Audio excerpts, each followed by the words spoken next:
Listen up, amigos. Little Caesar's Large Hot and Ready Classic is just $5 Monday through Sunday. Other pizza deals are only available Monday through Thursday. I'll smash a foldable chair over 'em and bust them in half, son! Little Caesar's has no strings attached. Those other pizza deals make you buy 2 or more items, and I'll smash them up! Think I'll run out of chairs to smash? I own the Chair Factory and all of its subsidiaries, boy! Get a large hot and ready pepperoni pizza for just $5 every single day, only at Little Caesars. Pizza. At participating locations plus tax. Blog Talk Radio. Here we go.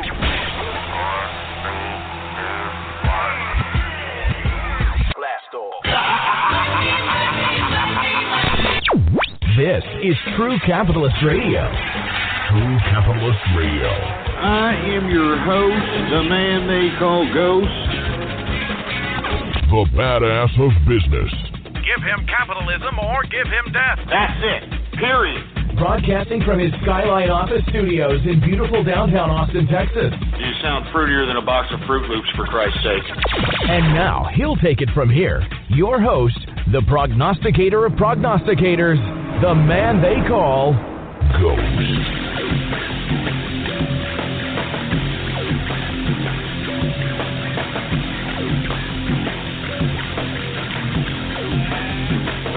What's going on, man? How's it going, folks? And thank you for tuning in with me to another edition of the True Capitalist Radio broadcast. And, of course, I am your host, the man they call Ghost. And once again, folks, I want to thank everybody for tuning in with me. This is episode number 310. That's right, 310 for all the folks that are keeping track of the True Capitalist Radio broadcast. And before I get into anything else, I'd like for everybody to please spread it around like wildfire that True Capitalist Radio is in effect and in the house, baby. We are live every Monday through Friday, 4 p.m. Central Standard Time, right here at blogtalkradio.com/ghost. That's blogtalkradio.com/ghost, folks, all right? And before we get into anything else, I'd like for everybody to please follow me on Twitter. The Twitter name to follow is PoliticsGhost. All one word, no underscores. PoliticsGhost is the name to follow on Twitter, baby. Let me tell you something. If you ain't following us on Twitter, then you ain't getting the straight, full political dope, all right? Woo! Look, I'm going to go ahead and delve right on into the program, folks. There's a lot of things to talk about on the agenda today, so let's just go ahead and get right into it. Of course, I'm going to try to take calls throughout the broadcast, so go ahead and give me a call if you can get through right now. We got a full line set up right here. 516-453-9903 is the number to call here. So let's get right into the nitty-gritty of today's Fruit Bowl Wednesday broadcast, shall we? And I hope it doesn't turn into a Fruit Bowl Wednesday. I'll tell you that right goddamn now. But since we're talking about Fruit Bowl Wednesday, D-Ray, that's right. You know who I'm talking about, the HIV/AIDS advocate, the LGBT advocate, and, of course, whenever it's convenient for him to do so, he is a Black Lives Matter leader. Folks, I was actually going to put him at the end of or at least a little bit in the middle of the agenda of today's broadcast. But, folks, I just received a tweet courtesy of Joe Biggs from InfoWars. And the only reason that I was able to receive this is because D-Ray has had me on Ignore for a long time. He's also had many of the members of the Capitalist Army on Ignore for a long damn time. And the reason is, folks, is because this man, D-Ray, and Black Lives Matter fear the Capitalist Army. All right? They fear the Capitalist Army. This son of a bitch wouldn't be ignoring me, neither would Nita and all the other goddamn Black Lives Matter leadership if they didn't consider the Capitalist Army a little bit of a threat to their little bloviated situation that they have put themselves in, folks, all right? Now, folks, the reason I'm going to talk about D-Ray today, because guess what I saw on the tweet that was tweeted by Joe Biggs? D-Ray right now is at the White House visiting with Barack Obama. Oh, are you kidding me, folks? I mean, is this a slap in the mouth especially after yesterday's Dallas memorial when Barack Obama was lecturing the Dallas police, mentioned himself 45 times like a goddamn liberal, self-righteous piece of trash. And then the very next day, right after he has the Dallas memorial and he lectures the Dallas police, he invites the leader of the terrorist organization Black Lives Matter, folks. And look, if you don't believe me that it's a terrorist organization, because a lot of people have been tweeting at me and saying, oh, Ghost, it's not terrorism. You're just saying that. You're just saying that. Oh, yeah? Well, Vladimir Putin today announced that Black Lives Matter is an official terrorist organization in Russia. That's right, baby. Black Lives Matter is an official terrorist organization in Russia, so that should tell you every goddamn thing, baby. I mean, even the Ruskies know what's going on here. I think it's a sad day in America when the Ruskies know more than the American people. I mean, good God. Freaking Ruskies, man. Anyway, folks, I think it's a shame that this supposed president, Barack Hussein Obama, is inviting the leader of the terrorist organization, or the so-called leader of the terrorist organization Black Lives Matter, into the White House. Now, what do you think the two power bottoms, for a lack of a better term, are discussing in the White House, folks? Can you imagine what they're discussing? I'll tell you what I believe they're discussing. They're discussing what the hacked PMs, the private messages from D-Ray's Twitter suggested, the summer of chaos that is being coordinated by the Department of Justice, Loretta Lynch, and now that D-Ray is visiting the White House, it's being coordinated by Barack Obama himself. And I think it's a disgrace. This is a disgrace to every law enforcement officer out there. It's a disgrace to every troop, every veteran, everyone who has served in the armed forces. It's a slap in the face to every American for this man, Barack Obama, to invite D-Ray McKesson to the White House after the domestic terrorism that the organization of Black Lives Matter has conducted throughout the country within the past couple of weeks. It's a disgrace, man. It's a disgrace. I mean, what's going on here, for Christ's sake? Has everybody gone mad? Is nobody paying attention to what's going on here, folks? I mean, it seems to me that everybody is so enthralled, watching the Kardashians' ass crack, or waxing their carrot with this stupid new reality-augmented, stupid, childish game, Pokemon Go, and they are not reading the writing on the wall. I mean, there is a definite something nefarious afoot as it relates to this meeting with D-Ray and Barack Obama. I mean, doesn't that disturb you, folks? Doesn't that disturb you as an American citizen that our president, our supposed president, is meeting with the supposed leader of Black Lives Matter, a domestic terrorist organization? And folks, Vladimir Putin and the Ruskies have just labeled it a terrorist organization. I'm telling you this right now. This is serious times. I think people need to take their heads out of their ass and start recognizing that this next couple of months are going to make or break America. I'm not kidding around, folks. These next couple of months are going to make or break America. And I think that you people need to take your heads out of your ass and start getting off the sidelines and get on the front lines, because the front lines are right outside your door. And folks, we got to do whatever it takes, all right? And that, why do you think Black Lives Matter fears the capitalist army, baby, huh? It's not because we're a violent organization. It's not because we're advocating violence like D-Ray and Black Lives Matter or the Black Panther Party. It's because we have the power of knowledge, baby. The power of knowledge. And let me explain to you about the power of knowledge. That's what D-Ray McKesson, Nita, the Black Panther Party leadership is doing to an undereducated populace in the black community. I'm not saying all of the black community is undereducated, but folks, look at all these supposed protests that are happening all across the country. And let's be honest with ourselves, the reason that these people have the time, effort, and energy to go out there and stop highways from having traffic flow through, from stopping commerce, from confronting the police, is because these people, folks, they don't have any jobs, okay? So right off the bat, they have no economic opportunity. They are dependent on the government, meaning that they basically get whatever the government gives them. Do you understand that? And this is why these people, these Black Lives Matter supporters, these Black Panther supporters, all go out in unison because they ain't got to go to work the next day. Do you understand that? I've said this time and time again. This liberal regime, Barack Obama's administration, has socially engineered this particular situation that we are seeing right before our very eyes, folks. And I've been trying to talk about it for years already. I've been trying to talk about it for years. Now it's starting to come to a header, okay?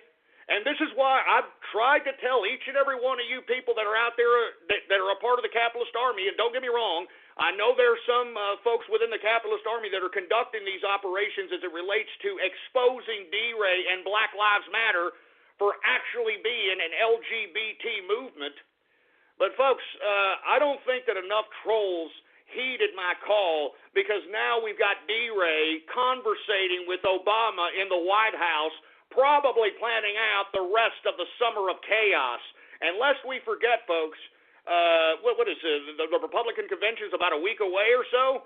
I mean, why do you think that D-Ray McKesson and the president are getting together and discussing whatever the hell they're discussing right here, right now, boy? Huh? I'm telling you, folks, you better recognize what in the blue hell is going on. This administration has already pushed its limits with the American public with this goddamn Hillary Clinton scandal, with Loretta Lynch meeting with damn Bill Clinton on the damn tarmac for a private meeting prior to James Comey giving his recommendation for the prosecution of Hillary Clinton. And then you have the testimony of James Comey, which was ridiculous, which he said, well, yeah, you know, Hillary Clinton, she did it, but she didn't mean to do it. She didn't have any criminal intent. She was just careless and unsophisticated in her approach to handle the national security. And then thereafter, what do we have? We have Loretta Lynch. I mean, good God, what a disgusting, soulless, fat piece of crap this broad is, for Christ's sake. She sat there and basically gave non-answers with that smug-looking, disgusting, filthy, bureaucratic, fat face of hers, for Christ's sake. It makes me sick.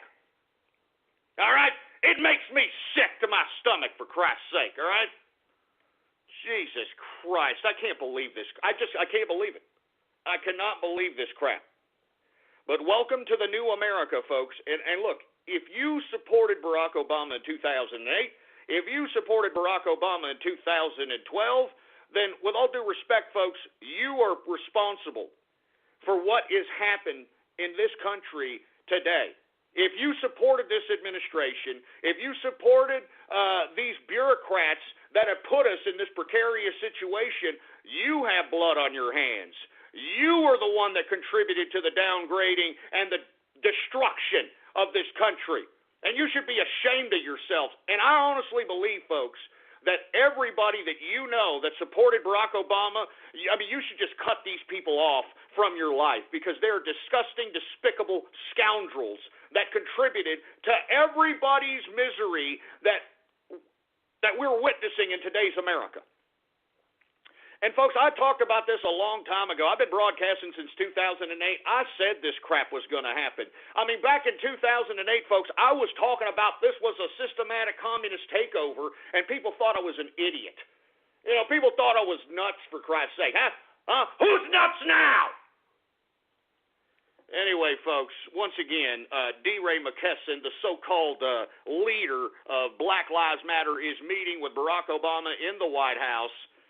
And, folks, I don't understand why trolls aren't heeding my call. You need to go after each and every one of these Black Lives Matter supporters and tell them that D-Ray McKesson compared Black Lives Matter to the fight against HIV/AIDS. All right? Now, by that very definition, he is trying to indirectly say that those within Black Lives Matter are a virus. I mean, let's be honest. I mean, I would never compare any strife. I wouldn't compare the black folk strife, the Latino folk strife, the Asian folk strife, whoever strife. I wouldn't compare it to the fight against HIV/AIDS, for Christ's sake. I mean, it's ridiculous.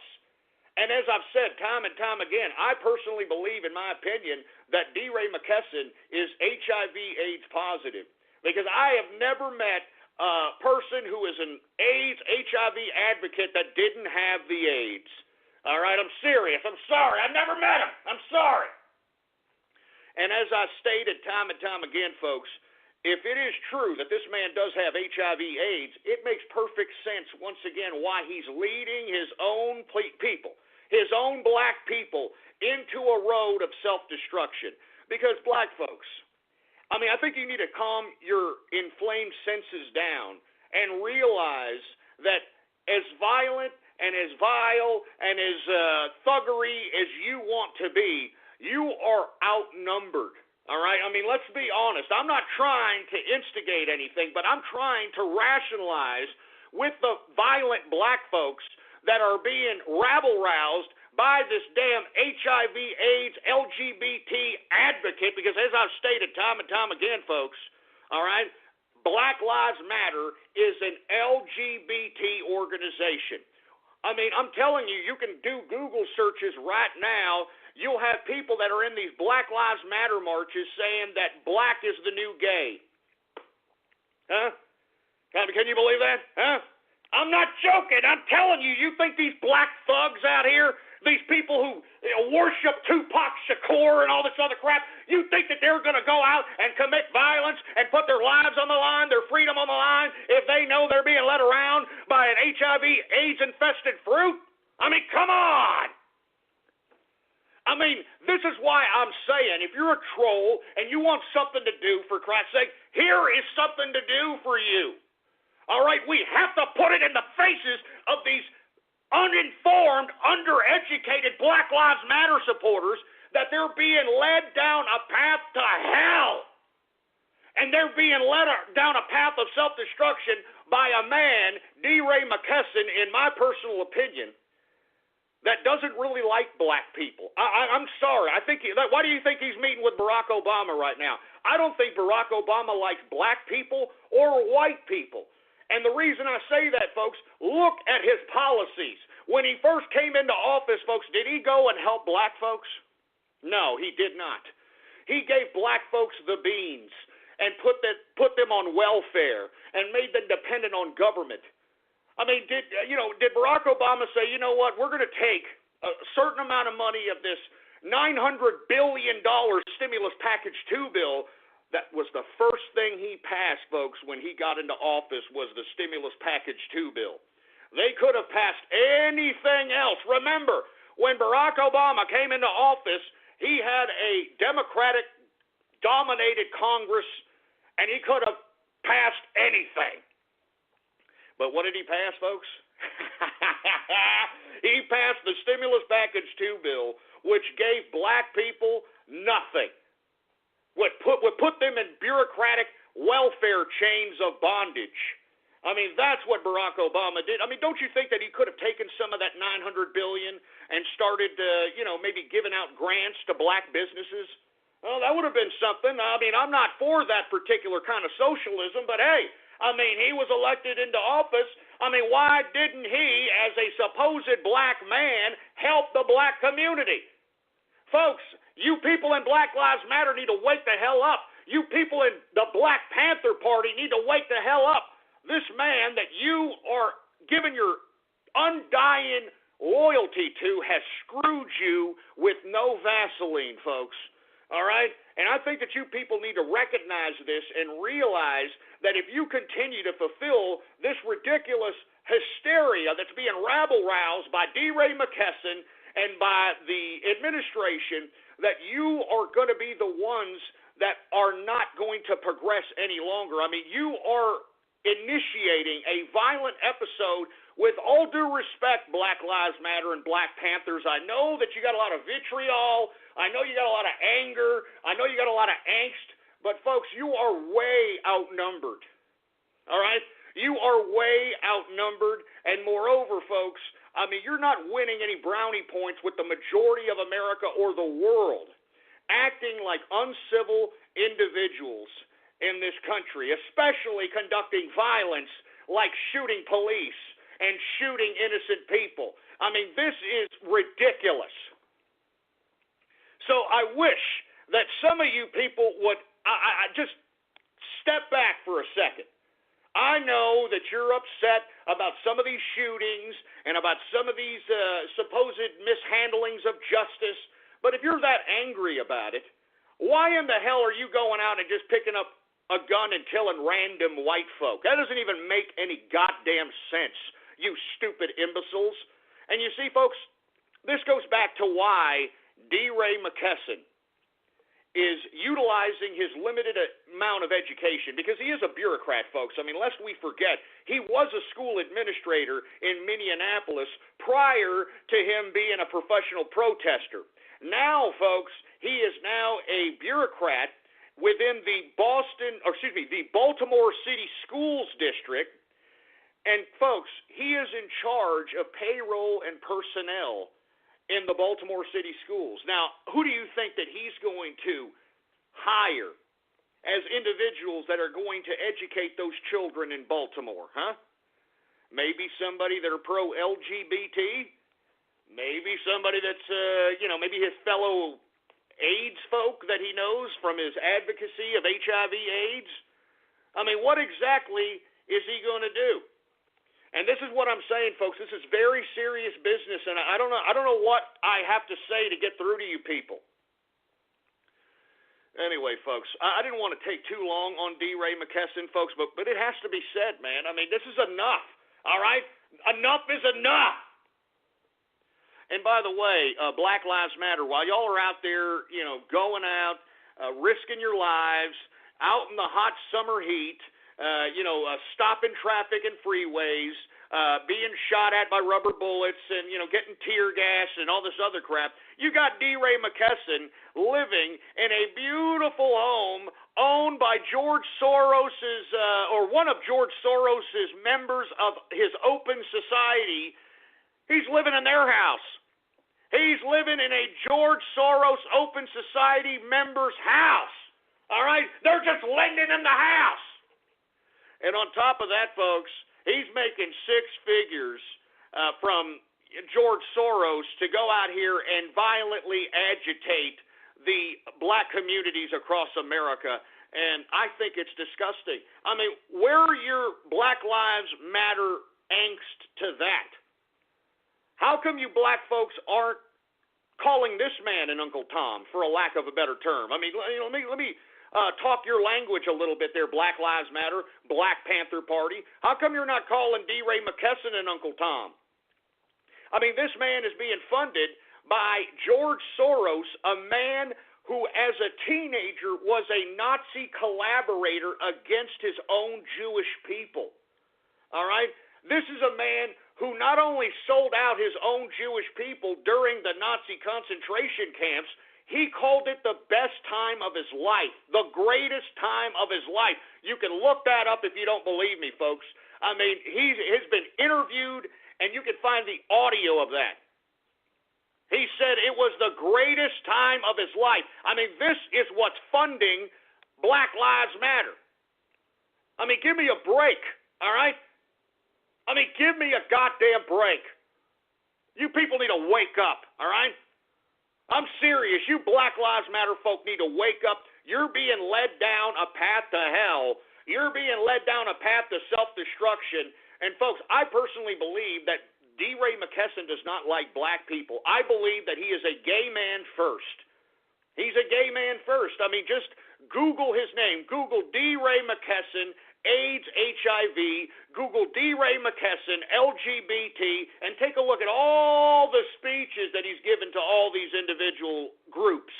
GLAAD, Black AIDS, so on and so forth, folks. I mean, don't you think that if he was a Black Lives Matter leader, that he'd be going out and attempting to facilitate some level of knowledge to his people instead of trying to rabble-rouse them into violence, Don't you think that he would be teaching them a little bit of legalese in an attempt to confront the police instead of confronting them with glorified, ghettofied degeneracy that is promoted via hip-hop and rap? I mean, I'm serious, folks. I mean, these are serious issues that are not being discussed within the black community, and they're not going to be discussed. And the reason they're not going to be discussed, folks, is because black folks don't have a real leader. And the proof is in the leadership that has taken the spotlight in the Black Lives Matter movement. I mean, D. Ray McKesson, a potentially AIDS-infected gay man. All right? You've got Rachel Doziel. Remember that broad? She used to get spray tans and kinky out her hair and pretend that she was black. All right? Then you got Sean King, this stupid black-faced asshole. I mean, Black Lives Matter, Black Panthers, take a step back a little bit and realize who's leading you. These aren't black people that care about black strife. Because if they were, they'd be like Malcolm X and trying to teach you something instead of trying to lure you into violence. Folks, Malcolm X only went into a forceful type of situation with the government when it was necessary. Do you understand that? Other than that, this man was educating his black people. And with all due respect to you black folks, that was one of the last leaders.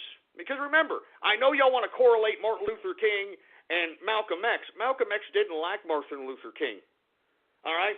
Malcolm X did not like Martin Luther King. All right? But as I'm stating here, summer is about family and fun, and when it's centered on a great meal, it's just better. Good thing your neighborhood Albertsons has great deals on all the favorites that make summer just better. This week, serve up boneless, skinless chicken breast or thighs perfect for grilling, just $1.77 a pound when you buy 3 pounds or more. And pick up sweet savings on fresh local strawberries, 1-pound packages, 2 for $3. Tastier meats, sweeter savings, better summers. Albertsons, it's just better. Malcolm X was probably one of the black folks' last leaders because he was a moral leader, folks. I mean, aside from his rhetoric, aside from his political vitriol, aside from his any means necessary rhetoric, this man was a moral leader, and that's what the black community is missing altogether. This man wasn't some degenerate, all right? And if he was, it was before he went to prison, and it was before he founded the Nation of Islam or found the Nation of Islam in prison. I mean, he didn't found it. I mean, of course, it was created by Elijah Muhammad. But what I'm saying is he founded the religion in his heart in prison. And thereafter, he got out of prison. The man never drank. He never smoked. He never committed adultery. He never ate pork. He had a moral compass. And you see, that is what's missing in today's black America. And when you're being led around by the nose by some gay black man who could care less about racial situations, and he cares more about AIDS advocacy and LGBT advocacy, you need to take a step back and ask yourself a couple of questions there, Black Lives Matter. I mean, how can you say Malcolm X and D. Ray McKesson in the same sentence? D. Ray McKesson, with all due respect, would be called a degenerate gay man. I mean, he would be hated by Malcolm X. I mean, let's be honest. Malcolm X would not have embraced a gay black man leading a group of black folks into slaughter. He wouldn't be down with that. I mean, folks, I'm talking to you black folks seriously, man. I mean, why don't you read the books that this man wrote? Why don't you read the autobiography of Malcolm X as told to by Alex Haley in that book? He talks about as soon as Malcolm X's mother decided that she had no other choice and she had to go and get welfare from the government, that was the beginning of the end of his family. And ever since then, he was completely against black folks being dependent on this government.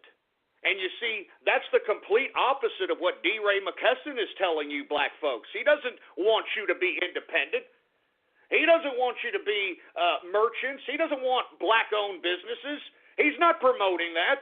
He's not promoting black neighborhoods. He's not promoting any of that garbage. All he is doing is rabble-rousing you folks to go into a path of self-destruction.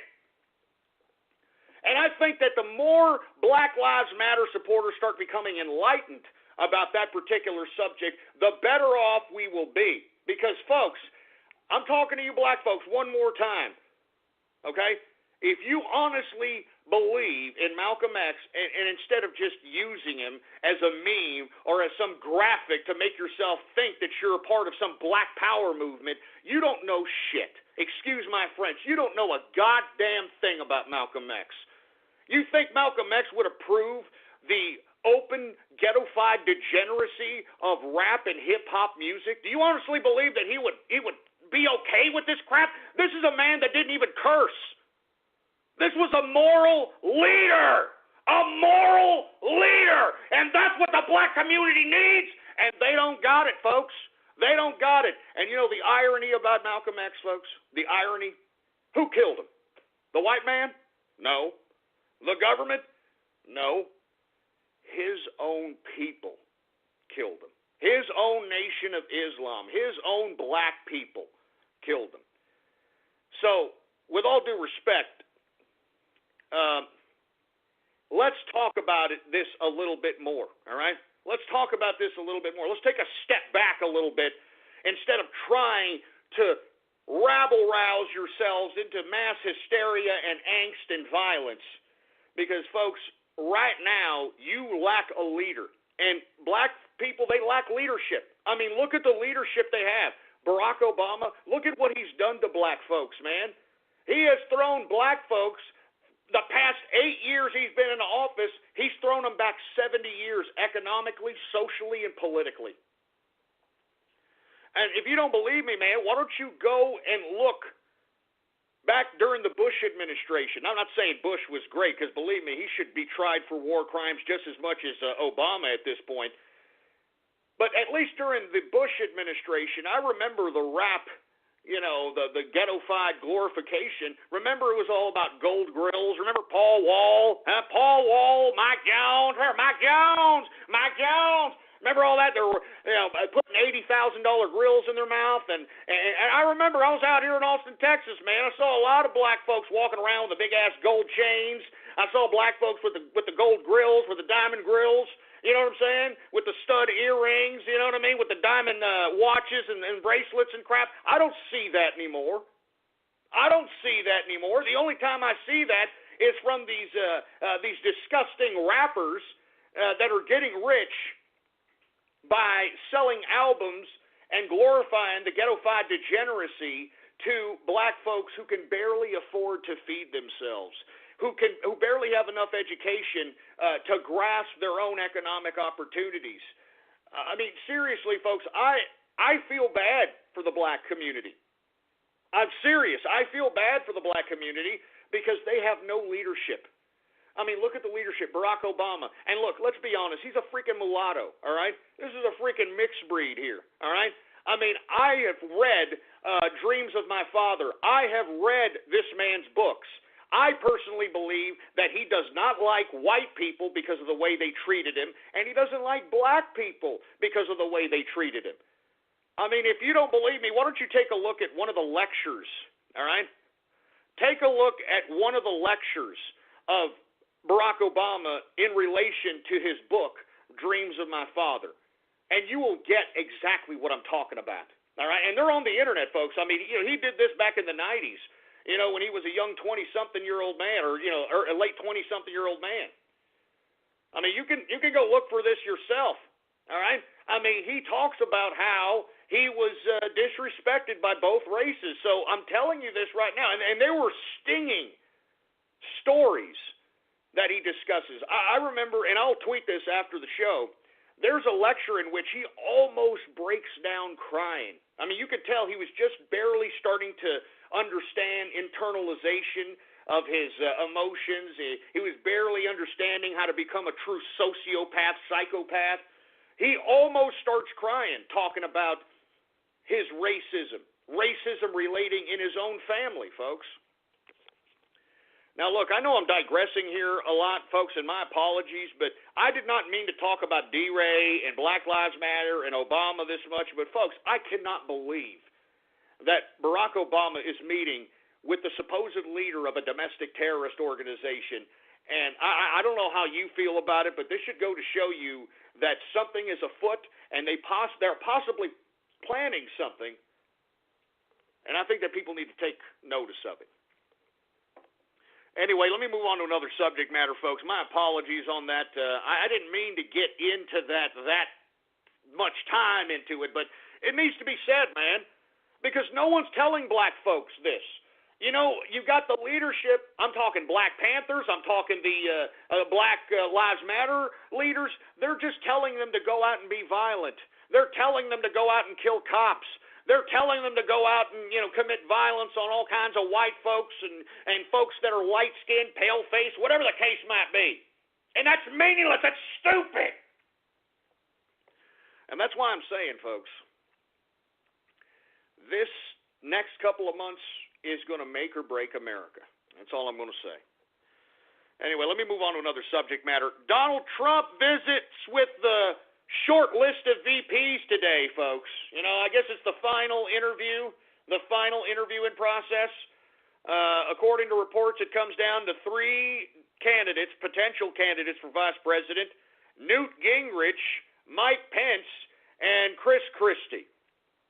Now, I like Chris Christie, don't be wrong. I like that he's kind of a fat barrel ass with an attitude. But the only thing I don't like about him is this Bridgegate situation in which it could be a thorn in the side of the campaign of Trump if he happens to name this man the vice presidential candidate.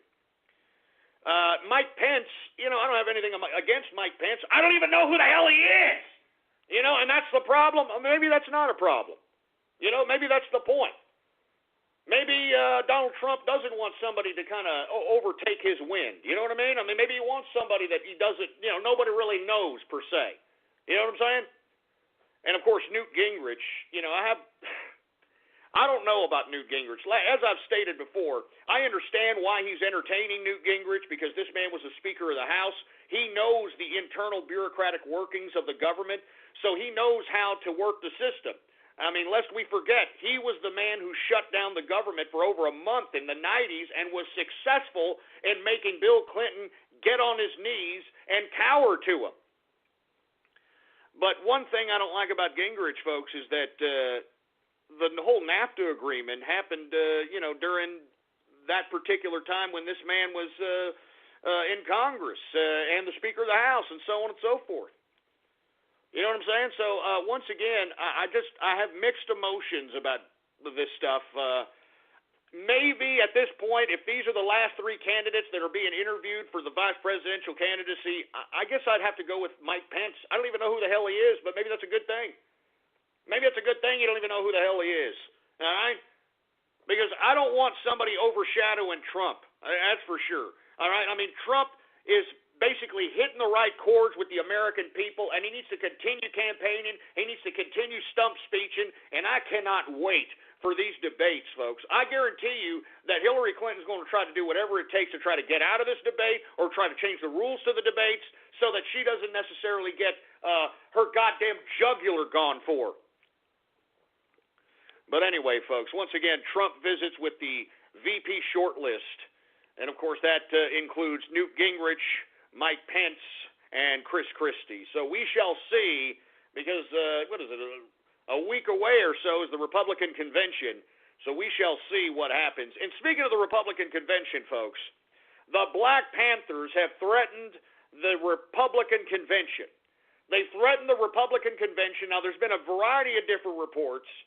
Of course, they are going down there. Now, whether they're going to be carrying weapons is another story. I believe that Ohio is an open carry state, and I believe that this is according to Reuters and all these news organizations.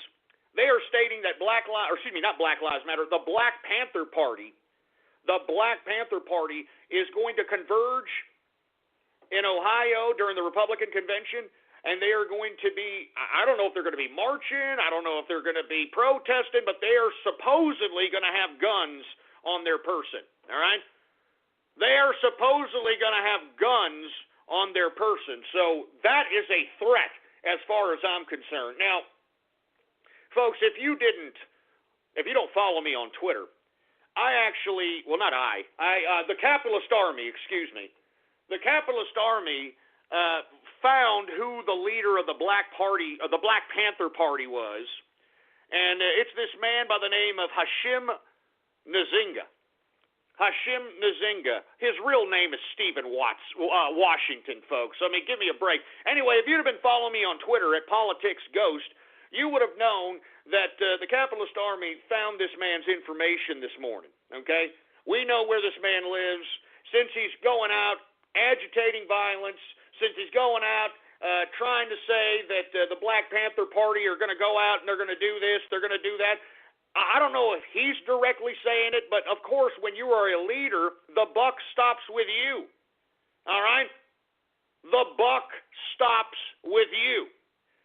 And I have seen clips where Black Panther Party members are telling groups of people to go out, take up arms, and start killing people. I mean, they're yelling this on bullhorns. You can look it up. I believe InfoWars covered some of this crap. And look, if you're going to be a leader of the Black Panther Party and you're going to conduct yourself in a violent action, everybody needs to know who to go to when this violence happens, as far as I'm concerned. I mean, I don't believe that you have the right to sit here and agitate violence without anyone knowing where to find you to ask you a few questions, all right? I mean, I'm serious, folks. I mean, it doesn't even make any sense. How are these Black Panther Party members able to walk around freely advocating that they want people shot and telling others to take up arms and shoot other people, and this man walks around freely like it's no big deal, for Christ's sake? This is the leader of the Black Panther Party. Anyway, folks, I gave this man an ultimatum earlier this morning. I said that if he doesn't respond and potentially take back his violent calls, that we were going to drop his docs. So I believe that the Capitalist Army is going to do that probably after this show, since this man is, going to, I don't know. You know what? You see, this is one of those tough situations, you know what I mean? This is one of those tough situations because, in doxing this man has a family. He's got beautiful daughters. He's got a beautiful wife. Why this man is going out and, conducting himself in such violent capacity, I have no goddamn idea, all right? I have no goddamn idea, for Christ's sake. I mean, he's got a lot to lose. Why this man is doing this is beyond me. But we got a phone number here of this man. Let's call him up and let's ask him right now. How about that? Hey, engineer, call up the leader of the Black Panther Party for me, all right? All right, let's see what we got here.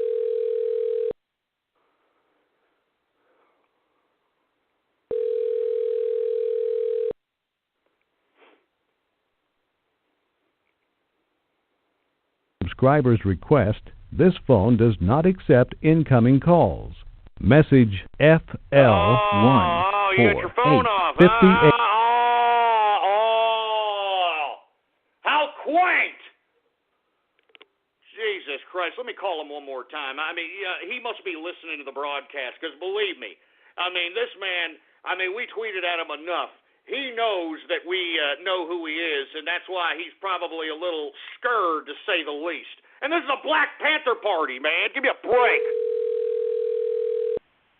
It's ringing, so he's blocking my call. Answer the phone, Hashim. Look, he's going to block the call again. Look at him. Come on, Hashim, man. We want to talk to you.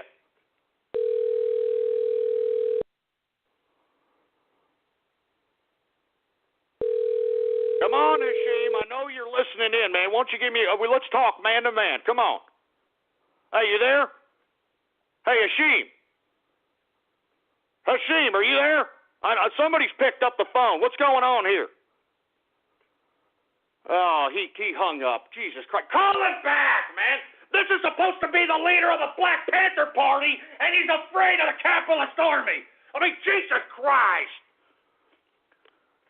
Subscriber's request. This phone does not accept incoming calls. Message GA14058. What happened? Oh, come on, Hashim. Come on, man. You're supposed to be the big, bad Black Panther Party leader, baby. Huh? What's wrong with you now there, man? Come on. Come on, man. Why are you blocking my call? Why are you blocking the capitalist army's call, huh? Are you afraid? Are you fearing the capitalist army? Are you afraid that we're going to ask you a few questions? You stupid, violent son of a... You son of a bitch!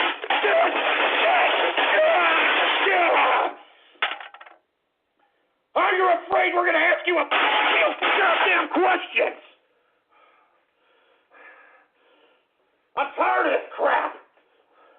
I mean, this is supposed to be the big, bad Black Panther Party up in here, right? They're supposed to be committing violence out here, right? What happened? What happened, for Christ's sake? Give me the mic. Give me the goddamn mic. Give me that goddamn mic. One more time we're calling this son of a bitch. And let me tell you, I know you're probably listening to me there, Hashim, all right? Stop being a puss, all right? And answer the phone. Talk to me man to man. I got a few questions to ask you, all right? You answer the phone, I promise I won't drop your damn docs. How you like that, huh? How you like a little bit of that, Hashim? All right? I want to ask you a few questions because I know more about black history than your dumbass, ignorant ass does. You stupid son of a bitch. Call him back, engineer. Yes, sir. Call his ass goddamn back. Jesus Christ. Answer the phone, man.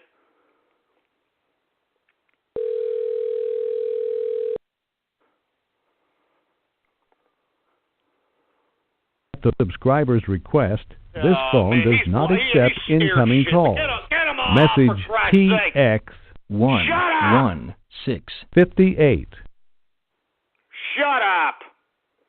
What a puss, man. Let me tell you something right now. This is his personal cell phone, by the way, folks. So, I mean, he's looking at the call. He's probably listening to the broadcast. As a matter of fact, at one point in time, earlier this, I don't know if it was this year or last year, I think in 2015, this guy actually had a blog talk radio show. That's right. It's a small world after all. It's a small world after all. He had a blog talk radio show, so I know he's listening in. I mean, let me tell you something. Hey, Hashim, why don't you give me a call? How about that? All right, I know your number.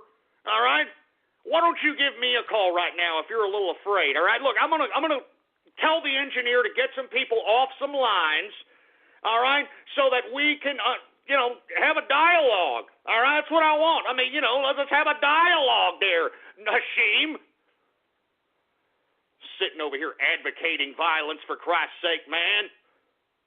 I'm telling you. I'm not joking around, man. I'm not sitting around taking this crap anymore. You call me, Hashim. All right.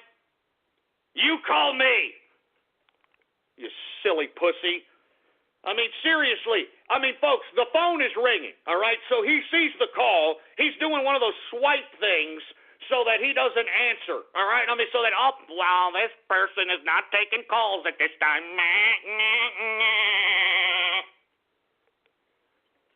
And you want to know why he's afraid, folks? It's not the fact that the capitalist army is some violent organization. Hell, we're not even an actual real-life organization, for Christ's sake, man.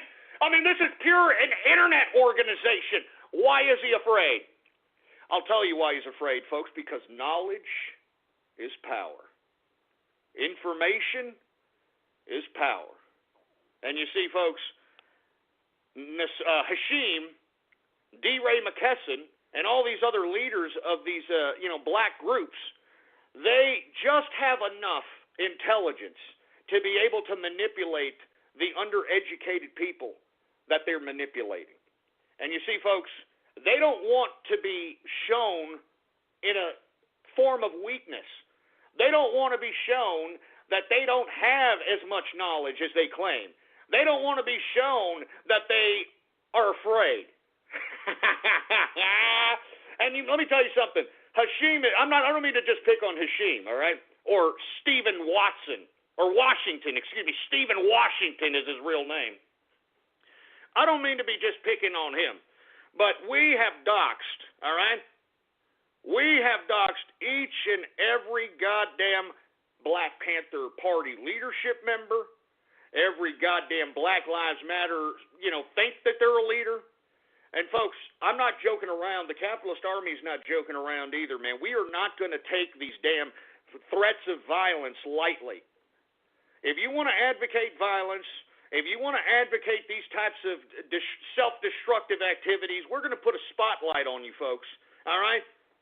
And we already gave the docs of D. Ray McKesson. And, of course, obviously that wasn't the George Soros house.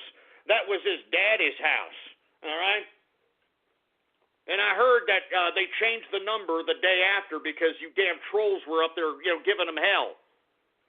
I wish you idiots, one of you idiots would have recorded it. Anyway, folks, let's just call him one more time, all right? Just call him one more. Hold on, let me see. Hey, is he calling up by any chance, engineer? Is he calling up?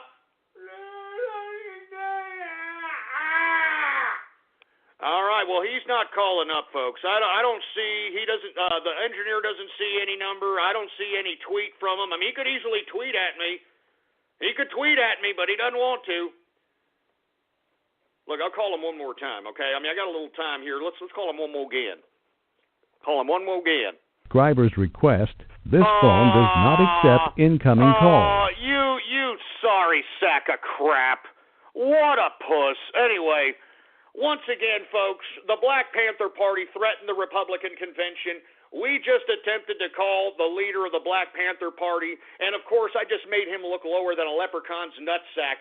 So if you happen to know any of the Black Panthers, go ahead and give them this particular clip of the show, because let me tell you, they ain't that tough, all right? They ain't that tough. You know when they're tough? When they're in big, huge groups and they have guns on their person. That's when they're tough. You know what I mean? That's when they're tough. Stupid son of a bitch. Anyway, we are going to drop the docs on these idiots later on this evening after the show, folks. So, stay tuned for that crap, because I'm not going to sit here and allow these Black Panther morons to advocate violence. I'm just not going to do it. I mean, the capitalist army's not going to stand for it. We're not going to stand for it. Anyway, folks, let me lighten up the mood here a little bit, because I know we've been getting all serious here because there's a lot of news to talk about, a lot of things to talk about out here, for Christ's sake, man. Anyway, let me go ahead and take some Twitter shout-outs, shall we? I mean, let's lighten up the mood here. And for you folks that want a Twitter shout-out right here, right now, live on the broadcast, all you've got to do is retweet the first tweet on my Twitter account. And, of course, the Twitter account is Politics Ghost.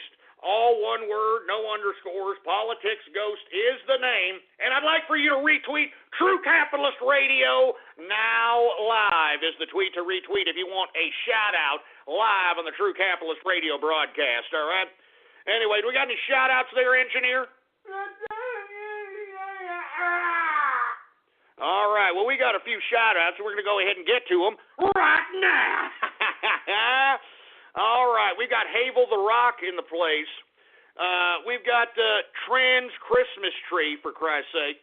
We got Ripple in the house, the Pokemon breeder. Oh, man, let's not go there, you stupid Fruit Bowl gaming Pokemon Go jerk dicks. Let's not even go there, all right? We've got I'm not going to say that disgusting name. Presents for Ghost. Oh, that's great. The Mini Trans Can in the house. We got the Brony Network. Ann and the Wizard in the place. We got Capitalist UK.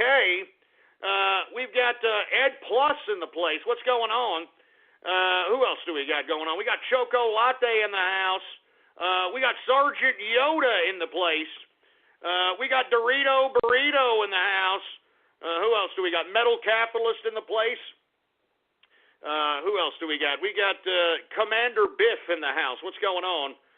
We've got also Sergeant Yoda. I think I already said Sergeant Yoda. I'm not sure. We got who else? I'm not saying that disgusting, filthy name. You trolls are sick, man. All right? You trolls are sick. We got Sidekick in the house. What's going on? SmallDogBarking.wave. Are you serious, asshole? SmallDogBarking.wave. You son of a bitch. Don't make fun of my dog.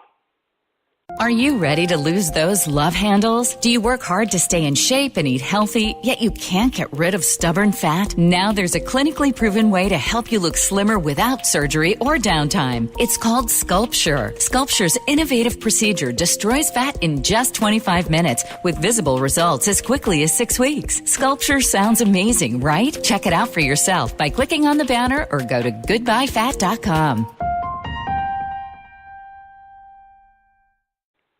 Anyway, we've got the Happy Merchant in the house, Strictly Diesel. How you doing? Hans Gubensmitz. We've got the Disco Waffle. We got Trans D-Ray Radio. Yeah, shove it up your ass, all right? Shove it up your ass. Trans D-Ray Radio. Yeah, shut up, all right? We got GOP Black Panther. Yeah, right, whatever. You're just some fat, disgusting, pimple-faced, four-eyed, freckle-faced, beaten fruit bowl who's probably whacking off the hentai, you stupid son of a bitch. Shut up. Give me a break. Who else do we got going on over here? I'm only going to take a couple of more Twitter shout-outs because I could see we got a bunch of jerk dicks who think that the seriousness that's happening in our society today is a big freaking joke, all right? It ain't going to be a big freaking joke when you have Black Panther members coming up in your house with guns and, having their way with you and your family. I can tell you that right goddamn now. We got Jizzmaster 3000. Jesus Christ. All right, we got, who else? We got Tank Dempsey in the house. What's going on? Novelty Best in the place. Torzier in the house. What's going on? Runscape Capitalist in the place. What's going on, man? Who else do we got? Pokemon Ghost. Just shove it up your ass, all right? Screw that Pokemon Go game, man. Anybody who plays it has no life. I can tell you that right now. Anybody who plays this game has no freaking life, all right? And if you do have a life, if you got like a girlfriend or a wife, she's not doing her job, and you could potentially be homosexual as far as I'm concerned. I'm sorry, all right? Live life, you idiots. We got Karaskin in the house. What's going on to Karaskin? Who else do we got? Teutonic Plague in the place. What's going on? Who else do we got? I'm serious, man. I'm only going to take a couple more Twitter shout-outs, and then I'm going to move on with the broadcast because I'm not going to sit over here and continue to have these disgusting, filthy, ridiculous, dumbass names that I know for a fact are being put on by nothing but a bunch of fat, disgusting, horrific, slovenly, four-eyed, freckle-faced, pimple-faced, probably poor hygiene pieces of gamer crap. So, or I shouldn't say gamer crap because, not all gamers are bad. I mean, I get gamers. I'm talking about these cartoon-watching pieces of crap. Jesus Christ. We got Insane Capitalist Posse. What's going on? Who else do we got going on over here? We got, I'm not saying any of these dumbass names, you dumbass, all right? You know what? I'm not going to even, that's enough. All right, how you like that, huh? How you like that? I'm ending Twitter shout-outs because I know that most of you idiots that are putting the, Hillary for president and Black Panther Party and you all are a bunch of fat, disgusting pieces of low-life crap. And that's why you are conducting yourself in the immature way that you're conducting yourself on the internets. All right? And I can guarantee you the reason why nobody even wants to give you any kind of attention in real life is because you are a disgusting, filthy, slovenly piece of probably smelly crap.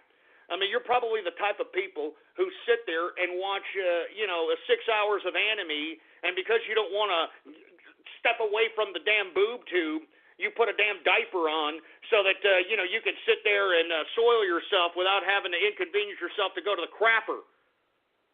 So, I go shove it up your ass, each and every one of you. All right, how you like that, huh?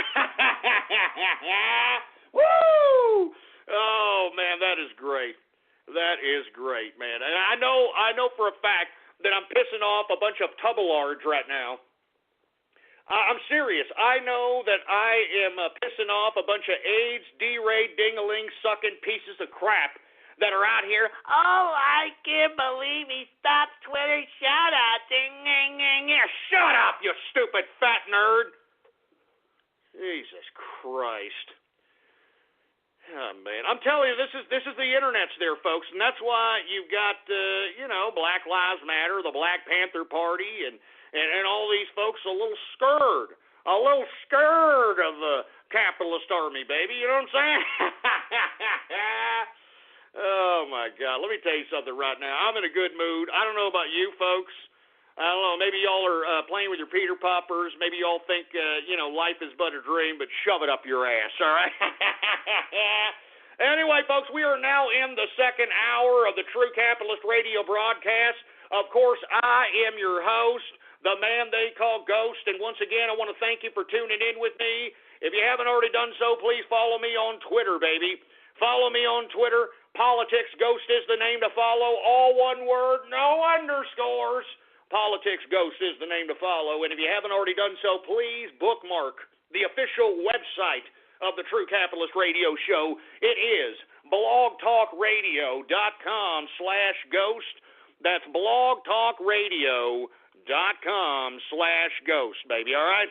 Now, let's get on with the agenda here because we got a lot of things to talk about, and I'd like to try to take some calls here, to say the least, all right? I forgot where I was at. What was I talking about, engineer? All right, I was talking about how the Black Panthers were threatening the Republican convention, for Christ's sake. Hey, you know what? Just call Hashim back one more time, man. Just call him back one more time, engineer, goddammit. Jesus Christ. I have to do it. Just to see. Just to see. All right, come on, dial the damn number. Jesus Christ. There it is. It's ringing. All right, come on, Hashim. Pick up the phone, man. Let's talk man to man. Come on, let's talk man to man, Hashim. Subscriber's request. This phone does not accept incoming. Of course, by the subscriber's request. Of course. Jesus Christ. Anyway, folks, let's move on to the next part of the broadcast, all right? I know I've been trying to contact the leader of the Black Panther Party, but he doesn't want to pick up because he's scared shitless, all right? Excuse my French. Anyway, folks, let's move on to something a little bit better, something that's going to make us a little bit giddy inside if you're a part of the capitalist army or if you're a part of the Trump train. Bernie Sanders, baby! Woo! Oh, man, he couldn't have done this any better, you know? Folks, not only did he announce yesterday that he is endorsing Hillary Clinton, he has emphasized even in other media that his job, quote unquote, is to get Hillary Clinton elected. Oh, how does that make you feel, the burn jerk dicks feel now, huh? Woo! I'm telling you this right now, baby. I'm telling you this right now. How does that make you feel, the burn up your ass people feel? How does it make you feel? Bernie Sanders' job now is to get Hillary Clinton elected. So what does that mean? That means each and every one of you feel the burn jerk dicks that donated to this man's campaign contribution account, you just got ripped off. All right? You just got defrauded. All right? And as I've stated time and time again, he could easily go and hop onto the Green Party ticket and run as the presidential candidate of the Green Party ticket with Jill Stein, but he ain't going to do that, folks. I'm telling you, he doesn't want to spend one red cent from that campaign contribution account. Because I'm telling you, that is his retirement fund. I've been saying this since March, man. I've been telling you goddamn assholes since March, for Christ's sake, man. Jesus Christ. I told you. And now, all of a sudden, now that Bernie's is slapping your dumb feel-the-burn asses right up your dumb, stupid, non-working college debt faces, Now, all of a sudden, y'all are getting a little butthurt. Now, all of a sudden, you got your panties in a bunch, for Christ's sake, huh? Bernie Sanders said that his job now is to get Hillary Rotten Clinton, Mrs. Wall Street, elected, huh? The irony, huh? The irony. And, of course, there are some Bernie Sanders fans that are going to, oh, well, I'm going to have to vote for Hillary because I don't know what else to do. Even though you are being a complete hypocrite, a complete and utter hypocrite, for Christ's sake, because you were running for Bernie Sanders, you were down with Bernie Sanders because he was an anti-Wall Street, candidate. He was a reformer of trade candidate, and now what did Bernie Sanders do to you? He's forcing you to go and bow down and kiss the asshole of the devil. Woo! I'm telling you, baby. I'm telling you, I can feel the burn from over here. I can feel your burn, you burn victims. I can feel your burn victims. Woo! Oh, my God, I can feel your burn, the burn victims. I can feel your burn. Anyway, even though you've got some of the Bernie supporters out here a little pissed off, all right, let's use a little pissed off out here, the delegates that are, supposed to be going to the Democratic Convention are not necessarily happy with Bernie Sanders' endorsement, okay? And the delegates, believe it or not, are planning what they call a quote-unquote fart-in. That's right. I mean, how mature, how politically mature of Bernie Sanders supporters. And these are delegates. These are delegates, for Christ's sake, man. These aren't just dumb idiot college kids. These are delegates that are going to go to the goddamn convention. They're going to... They're going to conduct a fart-in. Now, if you're asking, what the hell are you talking about, Ghost? A fart-in? What the hell does that mean? Folks, exactly what it sounds like. I'm not kidding around. The Bernie Sanders delegates, they've already planned this. They've already ordered cases of beans. I'm not kidding around. They've ordered cases of beans. And what the Bernie Sanders delegates are going to do, they're going to load up on some goddamn beans, and the most spiciest, the most fiber-based, I mean, the ones that can make you gassy as hell, they're all going to go into the convention and start cutting farts like it's going out of style so that they could smell up the whole goddamn arena in Philadelphia as everybody is watching the Democratic convention. Can you believe that crap? I'm not kidding around. A fart-in. A freaking fart-in, for Christ's sake. This is Bernie Sanders delegates. These are people that are going to be on the floor of the Democratic convention. I mean, that should tell you something about Democrat voters, folks. I'm just saying. All right? I'm just saying. I mean, this says a lot about Bernie Sanders voters. This says a lot about the Democratic Party. This says a lot about the liberal mentality. A fart-in, for Christ's sake, man. I mean, this is the most dumbest thing I've ever heard in my life. And look, the Bernie Sanders supporters, they've ordered cans of beans from all over the country, all right? And that's what they're going to do. They're going to eat cans of beans, all right? And once they start getting in, once they get into the convention, they're just gonna go around. I'm serious. They're gonna smell up the place. And I guess the point that they were trying to make, according to, what was the organizer, the delegate organizer? What's the last name of the stupid loser? Honkala.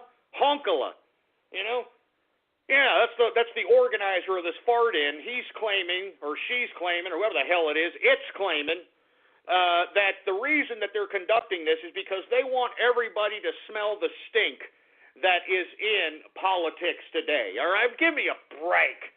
Give me a break. A fart-in. That's what Bernie Sanders has inspired, huh?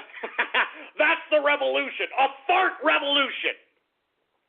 A farting revolution is what Bernie Sanders inspired, for Christ's sake. I mean, just this news alone, doesn't that make you Bernie Sanders people feel like idiots? That you even backed up this whole stupid movement, and you've got the delegates representing Bernie Sanders organizing a fart in. A fart in. A fart in. They're blowing farts, man. I'm not kidding around. Oh, my God. But once again, folks, Bernie Sanders says his job is to get Hillary Rotten Clinton elected. And how does that make you feel, the burn ass cracks feel? Huh? I'll tell you what he did to you. He did this. Hey, I'm Bernie Sanders, and that's right, I told all of you feel the burn people to go and vote for Hillary Rodham Clinton because I said so, because I am Bernie Sanders, I know better, I'm a socialist, I goofed all you people, and now what you need to do is listen to me because I'm Uncle Bernie, I took all your money, and there's no refunds, okay, there's no refunds, don't you dare, I seen some of yous on Twitters, and you're telling me to give you his money back. I'm not going to do it. So what I'm going to do here to tell you is I want you to vote for Hillary Clinton. That's right. I want you to vote for Hillary Clinton and vote for Mrs. Wall Street because I'm Bernie Sanders, and I told you to do so. And no refunds for any of the campaign contributions that you gave to my campaign. And you know what else I want from you? Come on over here. That's right. Come on over here. Sit on Uncle Bernie's lap. That's right. Come on over here and take your underwears off. Oh, yeah, that's right. Keep contributing. That's right. I haven't closed my campaign contribution account. Remember that. I'm still accepting donations. I have not closed my account. So if you have any more beans left in your college debt account, give it to Uncle Bernie and come on over here, take your underwears off. Oh, yeah, it's Uncle Bernie.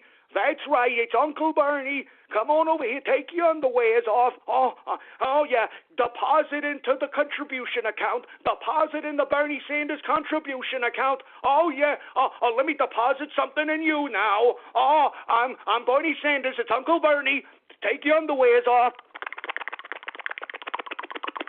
That's right. Come on, take your underwears off. You know you like it. It's Uncle Bernie. Remember, I told you free college, and you idiots believed it. Come on over here, take your underwears off. Oh, you hurt me. You hurt Uncle Bernie. Oh, you hurt Uncle Bernie. Oh, that's what he did to you people. That's what he did to each and every one of you feel the burned idiots. So remember it, savor the flavor, and don't forget it, because this is exactly how liberals, this is exactly how Democrats, this is exactly how socialists, this is exactly how communists really are. They'll tell you anything, they'll say anything to you, as long as you go out and vote for them, if you ingratiate them, promote them, bow to them, and then once they attain power, they bitch slap you in the face with reality that they're disgusting, sociopathic, psychopathic liars. That's right, baby. How does it feel, Bernie Sanders supporters, baby? How does it feel? Woo! Oh, man, I'm telling you, I'm hyped, baby. I'm hyped, baby. I am hyped. Oh, my God. Anyway, folks, once again, Bernie Sanders says his job is to get Hillary Rodham Clinton elected. A big slap in the face to all these idiot Bernie Sanders feel the burn ass cracks. And, of course, the delegates of Bernie Sanders are staging a fart-in. That's right, a fart-in at the Democratic Convention. How mature, for Christ's sake. Anyway, let me move on to another subject matter, for Christ's sake. Did you all hear about this? The FBI agents that were working the Hillary Rodham Clinton email scandal were forced to sign a non-disclosure agreement to not ever discuss the case, the findings, their opinions, or anything of that nature unless they are called to testify under oath. Oh, that's great, isn't it? Only Hillary Rodham Clinton can get away with that crap. I mean, folks, how many of you could get away with forcing the FBI to sign non-disclosure agreements? I mean, I can't do that. I mean, give me a break, man. I've never heard of such a thing. The FBI agents signing non-disclosure agreements? I mean, what the hell is going on with this country? What the hell is going on? I mean, what is it going to take for you people to wake up and realize that this government is a corrupt criminal enterprise? It is a corrupt criminal enterprise, this goddamn government. And the proof is, all right, the proof is in this non-disclosure agreement that was forced upon on the FBI agents' work in this case. I can't believe it, folks. I mean, how much more vulgar abuse of power do you need to see before you realize that this disgusting, filthy government is a corrupt criminal enterprise? The whole goddamn thing. All right? And that's what makes Donald Trump's candidacy so goddamn important. He is the only anti-establishment candidate, folks. I mean, even Louis Farrakhan is down with Trump. I tweeted an interview in which Louis Farrakhan promotes Trump. He even validates Trump's Muslim ban. All right? If you didn't see that, look at my goddamn Twitter account, scroll down the timeline. Louis Farrakhan is down with Trump. All right? Jesus Christ. I'm not kidding around, folks. I mean, I can't believe all this corruption, all this criminality slapped right in your stupid faces. Maybe it's all the fluoride in the water making you idiots half-tards. I don't know. I really don't know. I mean, look, I don't drink out of the tap. You know, I want to be completely honest with you. I get my water delivered. All right? I'm serious. I get 9, 10 bottles delivered every goddamn month. All right? I've got 2 or 3 machines at my office, at my home. I'm not going to drink what they're pouring out of that goddamn tap. I'll tell you that right now. All right? And let me tell you, lest we forget that fluoride was used as a weapon in World War II by the Nazis against those in the concentration camps. And here we have our government forcing us to believe that it's good for us to put in our goddamn drinking water. I'm serious, man. I mean, what is it going to take for you people to realize that this government is a corrupt criminal enterprise? Jesus Christ, man. FBI agents forced to sign non-disclosure agreements. Who else could do that? Who else could do that? That's why I'm saying, folks, this whole thing stinks to high hell, and why you people are just sitting on your thumbs not saying a goddamn thing is beyond me. You should be all over the internet, all over social media, all over the forums, all over the blogs. I mean, plastering this crap all over the place that this government is a corrupt criminal enterprise. Jesus Christ, man. Wake up.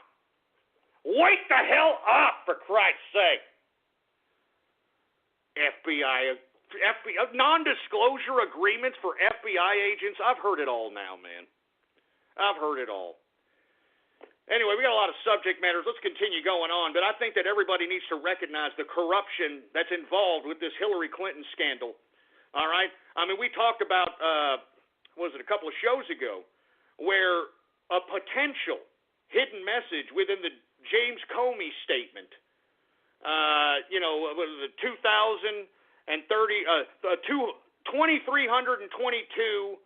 words, and you put it in some kind of calculator, for Germania calculator, some kind of crap like that. It says, please help me, Hillary has my family hostage. Hillary Clinton has my family hostage. So, I mean, I'm starting to believe all this stuff, man. I mean, you cannot make this stuff up. You cannot make this stuff up, all right? I mean, how many people you know can have the FBI agents that worked your case sign a non-disclosure agreement, huh?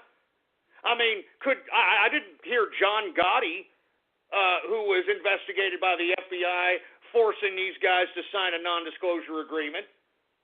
I mean, remember, he beat the feds twice, before he actually finally got convicted the third time.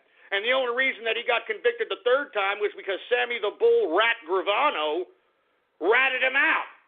All right? I mean, the government gave Sammy the Bull immunity, even though the son of a bitch killed 20-something people. You know what I mean? The son of a bitch killed 20-something people, but because he was going to rat out John Gotti, they gave this son of a bitch immunity. All right? But I'm digressing here. I didn't hear John Gotti having the capability of forcing the FBI agents that were working this case sign a non-disclosure agreement. I mean, this just stinks to high hell, man. I hate, and the only reason I'm using John Gotti as an example is because he was a criminal enterprise, and this goddamn government is a criminal enterprise as far as I'm concerned. Anyway, folks, let's move on to the next subject matter. Supreme Court Justice Ruth Bader Ginsburg, this disgusting, horrific, saggy bag of bones, this horrific, disgusting leather bag, decided that she was going to go out and bash Trump and stating that, oh, if Trump is elected, I might move out of the country. Oh, that's what I'm going to do. I mean, this right here should be a forced removal of Justice Ruth Bader Ginsburg. She should be removed from the goddamn Supreme Court. I mean, never have I heard the judicial branch make any kind of criticisms to the executive branch or any potential executive branch president or the legislative branch for that matter. I mean, this is completely inappropriate, completely uncouth, and I think that Ruth Bader Ginsburg needs to be removed from the Supreme Court. I mean, the Supreme Court is supposed to be non-biased, no matter what preconceived notions, preconceived biases one may have in their internal psyche. They're supposed to be Lady Blind Justice, right? I mean, how dare this old bag of bones, this liberal piece of trash, Ruth Bader Ginsburg, bashing Trump. I mean, this could be the president here. This could be the president. And, if I were Trump, not only would I remove her from the Supreme Court justice seat, I would also try to see if there's any kind of censorship or something that you could put on this disgusting piece of trash so that no other justices will criticize any other branches of government. I mean, that's just completely inappropriate. I mean, that defies the whole logic of blind justice. That defies the whole concept of law. This woman is not a law woman if she has biases, if she has preconceived notions, preconceived biases, for Christ's sake. I mean, that's what a judge is supposed to be, a non-biased individual who is sitting there that has to be convinced by two different opposition sides into what interpretation of the law is applicable in the argument in question. The deals are getting hotter during the Deere days of summer. Get 0% financing for 60 months on all John Deere compact tractors. Plus, get a best-in-class 6-year powertrain warranty at no additional cost. Hurry in today for the hot deals of summer. Offer ends August 2nd, 2016, subject to approved installment credit with John Deere Financial. Terms, conditions, exclusions, and warranty limitations apply. See dealer for details. Visit your local John Deere dealer today to take advantage of special savings going on now. Find out more at myjohndeeredealer.com. And I'm telling you, Ruth Bader Ginsburg should be removed for this. This is unprecedented what this dumb, disgusting old bimbo did, all right? I mean, this broad is old. How is she still even walking upright? That's what I'm asking. I mean, how old is this broad? Like 108? I mean, Jesus Christ, man. She's got Jesus Christ's pager number. She's so goddamn old, for Christ's sake, man. I'm serious. Oh, wait a minute, she's Jewish. Oh, that's right. Well, hey, you know how those Jews are. They're open-minded, man. She probably had a little fling with Jesus. I'm just kidding. I'm kidding for all you Jesus freaks out there. I'm kidding. Anyway, folks, once again, Ruth Bader Ginsburg bashes Trump, degrades the integrity of the high court itself, and she should be removed as far as I'm concerned. I think that the other court justices should, all come together and say, hey, we've come to the conclusion that, you should be excommunicated out of the goddamn Supreme Court. I mean, you've degraded the integrity of the court. You've degraded the integrity of the law. I mean, the Supreme Court is the final stay of the law. It is the final say of the law. And we've got a biased liberal piece of garbage who can't keep her goddamn mouth shut until there's a case in front of her old face. I mean, give me a break, man. Anyway, folks, let me move on because we're running out of time here. Theresa May becomes the new British Prime Minister, baby, after Brexit. That's right. Now, I know I criticized her a little bit yesterday because you have a lot of these media outlets trying to compare her to Margaret Thatcher, and I think that is an insult to Margaret Thatcher. You know what I'm saying? You know what I'm saying? I'm serious. I mean, that is an insult to Margaret Thatcher. All right? So give me a freaking break. All right? But look, even though I criticized Theresa May, there is a little bit of light at the end of the tunnel here. She named Boris Johnson as Foreign Secretary. You know?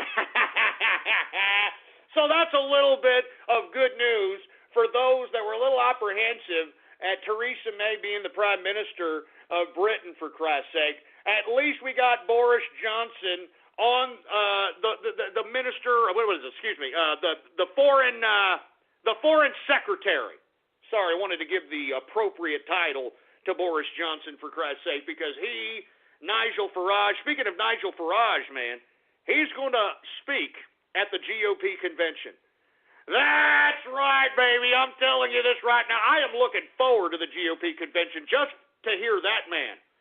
Because let me tell you, Nigel Farage is one of those guys that came from the private sector and said, look, this European Union is going to infringe upon my profits. Because remember, he used to be a trader. I believe he was a commodities trader or equities trader. So he was a trader of some kind. And because he saw the writing on the wall with this European Union nonsense, he decided to just stop private pursuit of capital and decided to become a bureaucrat. And, folks, I'm not saying that all bureaucrats are bad, because if anyone wants to make a change within the bureaucracy, I think people need to read the story of Nigel Farage. I'm serious. This man is a world history story, a Britannia story. I'm serious, man. I mean, I like Nigel Farage, man. I like Nigel Farage, a fearless bureaucrat. I mean, I know for a fact that this man was probably threatened countlessly. You know, I'm sure this man had to walk in a little bit of fear, to say the least. Because remember, this guy was trying to take out Britain of the European Union for 17 years. I mean, just imagine that fight. Just imagine being that patient. Just imagine being that methodical. 17 years Nigel Farage worked on getting Britain out of the EU, and finally came to pass. And I'd like to see what he's going to say at the Republican convention, man, because as far as I'm concerned, I think that Nigel Farage should go down as a hero in world history as far as I'm concerned. All right? Especially for my brethren across the pond in Britannia. You guys are lucky to have a man like that. You are lucky to have a leader that was able to infiltrate the bureaucratic system. All right? Infiltrate the bureaucratic system and completely change it from within. And you see, folks, that's what Donald Trump is going to do to this government. That's what makes his candidacy so goddamn important. I mean, not only is he going to change the government, this corrupt criminal enterprise that we call a government today, but he's also going to rock the planet, like Dan Pena said, one of my favorite capitalists out here, Dan Pena. All right? I'm serious. He's going to rock the planet, baby, because guess what, bureaucrats, you international institutionalists? America doesn't want any. We don't want to be a part of an international bureaucracy, scumbags.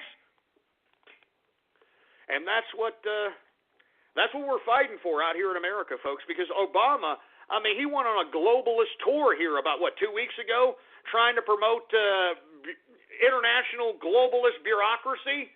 Remember, he went to Canada, he went to all Europe, I mean, trying to promote globalism, for Christ's sake. I mean, what a soulless scumbag piece of trash, all right? Jesus Christ, 17 years, man, for Nigel Farage. Anyway, folks, let me stop talking about that, man. I just think it's a great story for Britannia, and I hope that same sentiment relays itself over here in America. You know what I'm saying? I'm telling you, I envy you guys out there in Britannia right now. All right, I know that you got a lot of bumps in the road as it relates to the whole transition, but, man, isn't it good to be an independent, free country, huh? Independent, free country away from these international bureaucratic institutions. Anyway, let me get a drink. I can drink to that.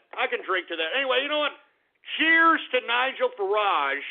Cheers to what he had did to Britannia, and cheers to Donald Trump, because I think that there's a big correlation between Farage and Donald Trump. Cheers, baby. Very good stuff. Anyway, let me move on to the next subject matter, folks. Okay, and let's not forget, Boris Johnson also had a contributing factor to Brexit, and now he is the foreign secretary under Theresa May's prime ministership. Anyway, I want to talk a little bit about the French socialist president, Hollande, or whatever the hell his stupid name is. You know what I'm talking about? This stupid half-balding bastard. You know, the socialist prick that's, rabble-rousing his country, trying to retard the economic productivity of France. You know what I'm saying? All right? I'm talking about this bastard, all right? The French president, Hollande. This idiot, a socialist. Now, I want to tell this to you because I want to emphasize to you Bernie Sanders idiots that like socialism, that believe socialism is some kind of utopia to society, and that the leaders of socialism are virtuous and have some kind of morality or some of that nature. Folks, socialist French president Hollande is paying his male hairdresser nearly $11,000 a month, plus housing allowance, plus family benefits. Now, let me ask you a question. Why does Hollande need a hairdresser at $11,000 a month when he barely has freaking hair? He barely has any hair on his stupid socialist head, for Christ's sake. Why does he need to pay some male $11,000 a month, plus housing allowance, plus family benefits to a hairstylist? I mean, this is what socialism is. I mean, it's like the same thing Hillary Clinton did. Y'all read about this when she gave an inequality speech in a $12,000 jacket? Yeah. Oh, yeah. I mean, that's what I'm telling you. This is what these socialists like to do. They like to mock you people because they think they're smarter than you. They think they know better than you. They think that they're your owners. You understand that? They think that they are a super authority above you. You are subhuman as it pertains to any of these socialists that come to power. I'm serious. I mean, Hillary Clinton actually gave an inequality speech in her campaign, an inequality speech in a $12,000 jacket. That's not an accident, folks. She is mocking you idiots.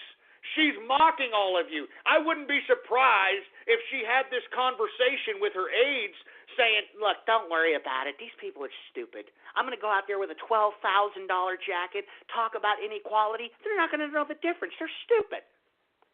I'm serious. I honestly believe that. Now, why does this French president need $11,000 a month plus housing allowance and family benefits to his hairdresser? It's a male hairdresser, mind you.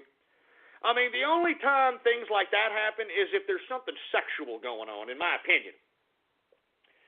I mean, I'm serious. I mean, why would somebody who barely has hair pay $11,000 a month to a damn stylist? Unless, that stylist was, getting on all fours and doing his thing, or whatever. Whatever. I don't know. Jesus Christ, man. Anyway, I'm going to get to this last subject matter, and then I'm going to get to Radio Graffiti here. Did you all hear about this rare NATO-Russia meeting that happened here recently that got nowhere? No breakthroughs whatsoever, for Christ's sake. I didn't even know that this was happening. The only thing that we got was reporting after the fact, all right?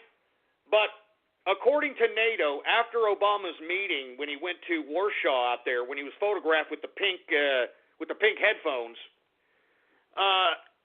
The new policy of NATO is that we are at a new Cold War. A new Cold War.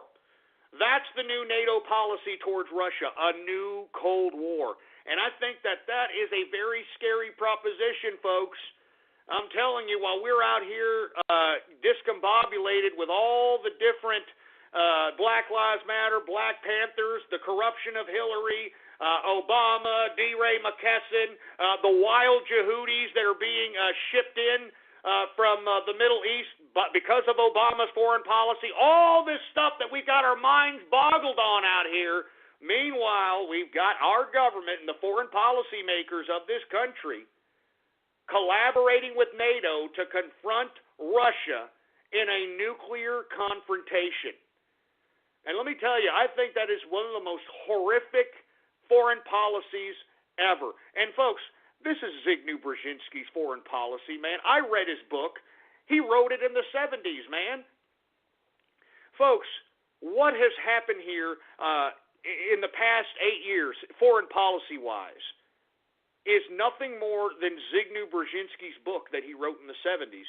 He talked about, instead of being at war with Iran, make friends with Iran. You know, instead of being at war with India, be friends with India. I mean, you understand what I'm saying, because these were typically, if you go back in history, favorable when it comes to world war towards Russia. So what they're trying to do via this Zygmunt Brzezinski foreign policy is to basically reverse what the Bush administration was doing. And instead of going after the war on terror and bin Laden and all this crap that Bush claimed that we were going after, the foreign policy got switched in Obama. Instead of going after Iran, remember Bush and Cheney? They were all big about bombing Iran. But how quaint things have changed now that Obama and Zygmunt Brzezinski's policy has been implemented. And folks, you could read the book yourself. I forgot what the hell the name was, but he talks about this very extensively. And he talks about, instead of going to war with Iran, make friends with Iran, because Iran is probably one of the closer allies to Russia. And you see, this is all coordination to a direct confrontation with Russia, and I don't like it one bit. And look, I don't like Ruskies, all right? I don't like these cockeyed, vodka-drinking Ruski pricks.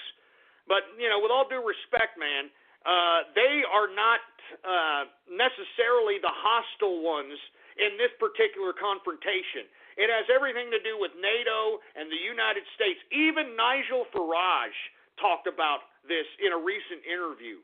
He talked about how the European Union helped stage this whole Ukrainian situation that is at the crux of the matter as it relates to the confrontation with Russia, NATO, and America. So I'm just saying, folks. And speaking of Vladimir Putin, this man has said that he supports wholeheartedly Texas's secession from the Union. Oh! I'm telling you, it makes sense why the federal government is trying to hit us up out here in Texas. And I know you people are going to say, oh, whatever, Ghost. I'm serious. I mean, we reported that my governor, all right, Greg Abbott, mysteriously got his legs burnt. And lest we forget, this man is in a wheelchair. He can't feel from his waist down. So if he was being burned by some, I don't know, chemical, biological agent, or whatever the case might be, he wouldn't be able to feel it. And you see, they caught him slipping, man. They caught my governor slipping, all right? Oh, it's called the Grand Chessboard. Thank you for the person who said that. The Big Kahuna, all right? Thank you for, that's the Zygmunt Brzezinski book where he describes what we are seeing right before our very eyes, the Grand Chessboard. Thank you very much.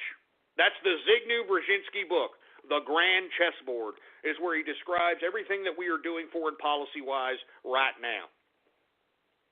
But let me get back to Greg Abbott for a second, because Greg Abbott was at Jackson Hole, Wyoming on vacation. And it makes sense. Jackson Hole, Wyoming, believe it or not, Wyoming's a beautiful country, first of all. Secondly, Jackson Hole is where the Federal Reserve gets together and talks about the Beige Book, which was just recently released I believe they meet every September in Jackson Hole, Wyoming, and this is where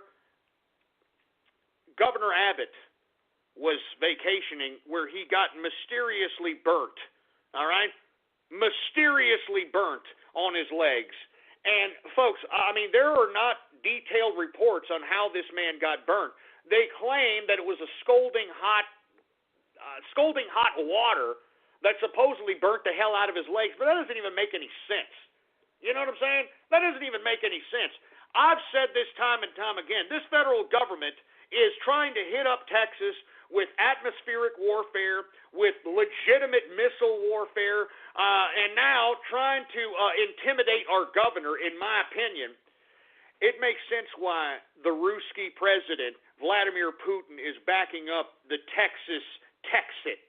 You understand that? Because if Vladimir Putin is trying to give some diplomatic relations with Texas, well, then that's going to be a direct threat to the United States of America if the United States of America does not rectify its criminal enterprise that is the standing government today. And look, I think Texit will be an actual reality if Hillary Clinton is elected president this November. I guarantee it. All right, we're already talking about it out here in Texas, folks. This is not some like cockamamie crap. I mean, we've talked about it at our Texas Republican convention this past year. All right, so this is a legitimate conversation that is happening with the majority of Texans. All right, and we are dead serious about it. We are dead serious. All of Texas is armed, thanks to our governor, Greg Abbott. We have open carry out here, folks, and let me tell you, I love looking at people that are carrying, semi-automatic firearms, that are open carrying handguns, for Christ's sake, because we need more and more of that. So we are deadly serious. If this corrupt government in the United States of America does not rectify itself, if it does not clean itself up, and Hillary Rotten Clinton is elected president, Texas will secede from the Union. Mark my words. All right? And look, I don't ever put my neck on the line, folks. I'm the prognosticator of the prognosticators here, all right? Mark my words. If Hillary Clinton is elected president, Texas will secede from the Union. And I'll be there helping lead the way, baby. You understand that? I'll do whatever it takes to lead the way, because we've had enough of this corrupt criminal enterprise we call the United States government. We've had enough. We've had enough of it. We're sick of this liberal corruption. We're sick of the criminality being put forth by the federal government upon Texas. I mean, look at what they're doing to Texas, folks. They talked about how there was only 400 refugees that were brought into Texas. Bull crap. Folks, I walk around Austin, Texas, and I see people not with just the hijab.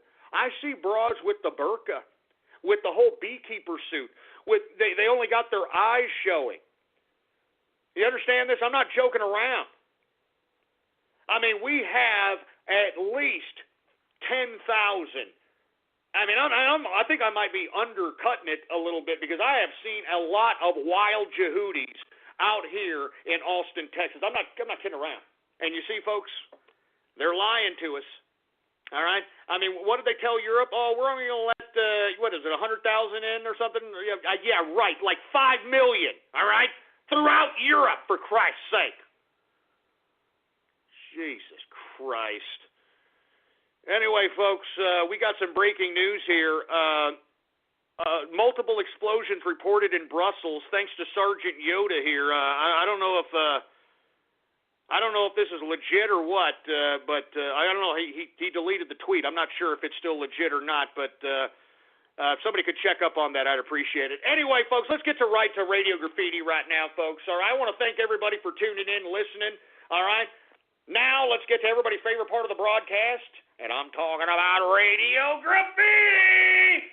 That's right, folks. Radio Graffiti, the part of the broadcast where the spectators become a part of the spectacle. All you have to do is give me a call right now at 516-453-9903. And when I call on your area code, you have exactly 3 to 4 seconds to say whatever it is that's on your mind. You understand that?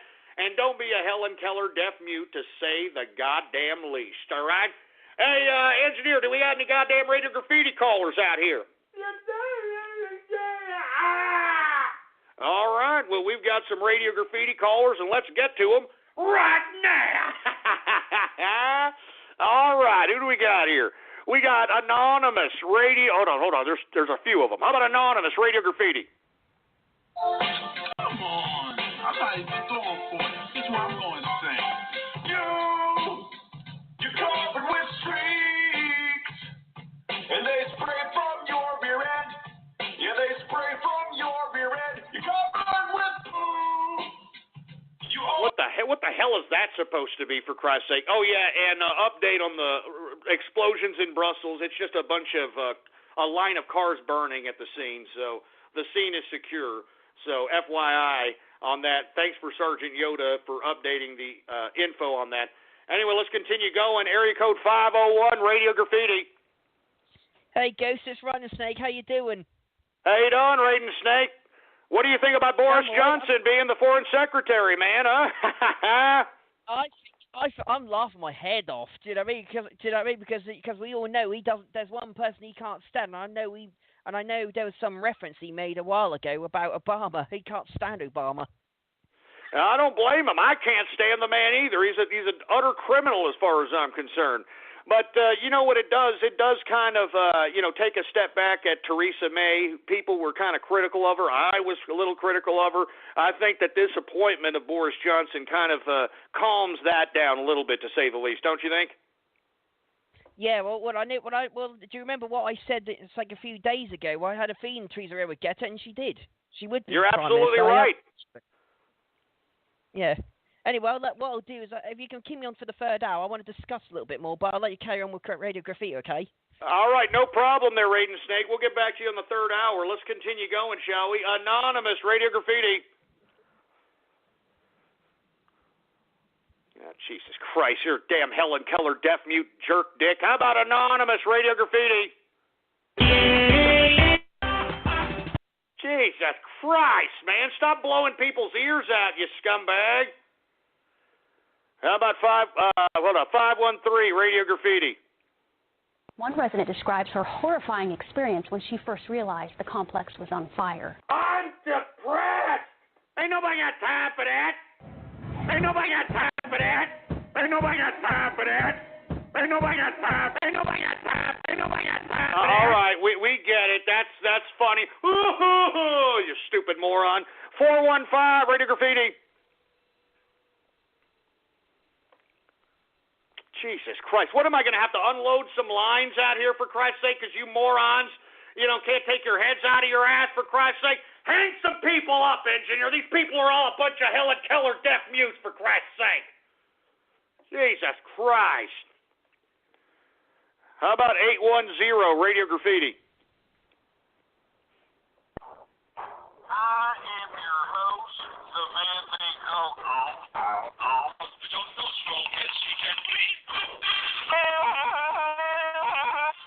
Jesus Christ, get a better phone than a damn Obama phone, jerk dick. 205 Radio Graffiti.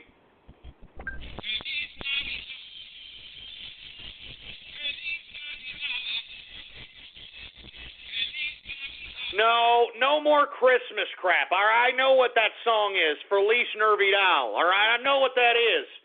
All right, Feliz Navidad. All right. I want to wish you a Merry Christmas. Shove it up your ass, all right? Anyway, we got 469, Radio Graffiti.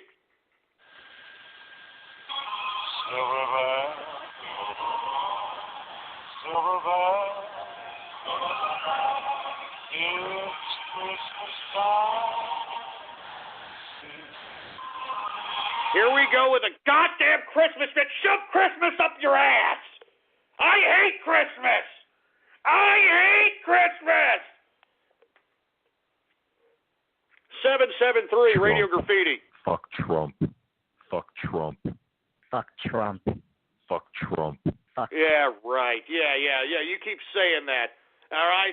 You just wait till this man is president, for Christ's sake. And by God, by some chance, if he isn't, Texas will secede from the Union. 541 Radio Graffiti.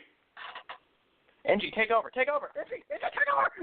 Shut up, you stupid moron. Anonymous Radio Trump. Graffiti. Fuck Trump. Fuck Trump. Shut up! What the hell's your problem? Shove it up your ass! How about 817 Radio Graffiti? Is this me? Yeah, it's you, man. Oh, hey, this is the 3DS Capitalist. How's it going? How's it going? I was originally going to say some stuff about how Hillary advertisements are splicing Trump's voice, but this comes first. I specifically wanted to talk about all this Pokemon Go bullcrap that's been happening recently. All right, well, I'll tell you what. Stay there on the line. We'll talk about it once we get into the third hour, and the only way you can listen to this broadcast in the third hour is you're on the phone. So just stay right there. We'll talk about it, because believe me, I got a lot to say about the goddamn Pokemon Go crap. All right? 712 Radio Graffiti. Hey, Ghost, what's up? How you doing? Hey, since you didn't want to meet up for some drinks, why don't we meet up at the Midnight Cowboy so we can fight, you fucking pussy? Yeah, right. You wouldn't show up, and if I did, I would stomp a mud hole in your ass, kick it dry, take a dirty yellow bubbly piss in it, and all you'd do is look back at me with a yellow smile about it, you stupid fruit bowl. All right, how about Anonymous Radio Graffiti? It's raining crack. Hallelujah, it's raining crack. Yeah, bro. When I get off a roll, I'm gonna go out and get wasted while I'm smoking crack. All right, we get it. Jesus Christ, what the hell kind of song was that? 765 Radio Graffiti. Hey, Ghost, as an Indiana citizen, I just say that Mike Pence would be a terrible pick for Trump. He's like a mixture between Ted Cruz and Sarah Palin. He's been a horrible governor here. Oh, man, well, that's not very good to hear. Thank you for the 411, because I don't know a goddamn thing about Mike Pence. I'll be honest with you. I don't know a damn thing about this guy. Anonymous Radio Graffiti. I can take more than one man at a time. D-Ray. Fuck my butts. Barack Obama. Fuck my butts.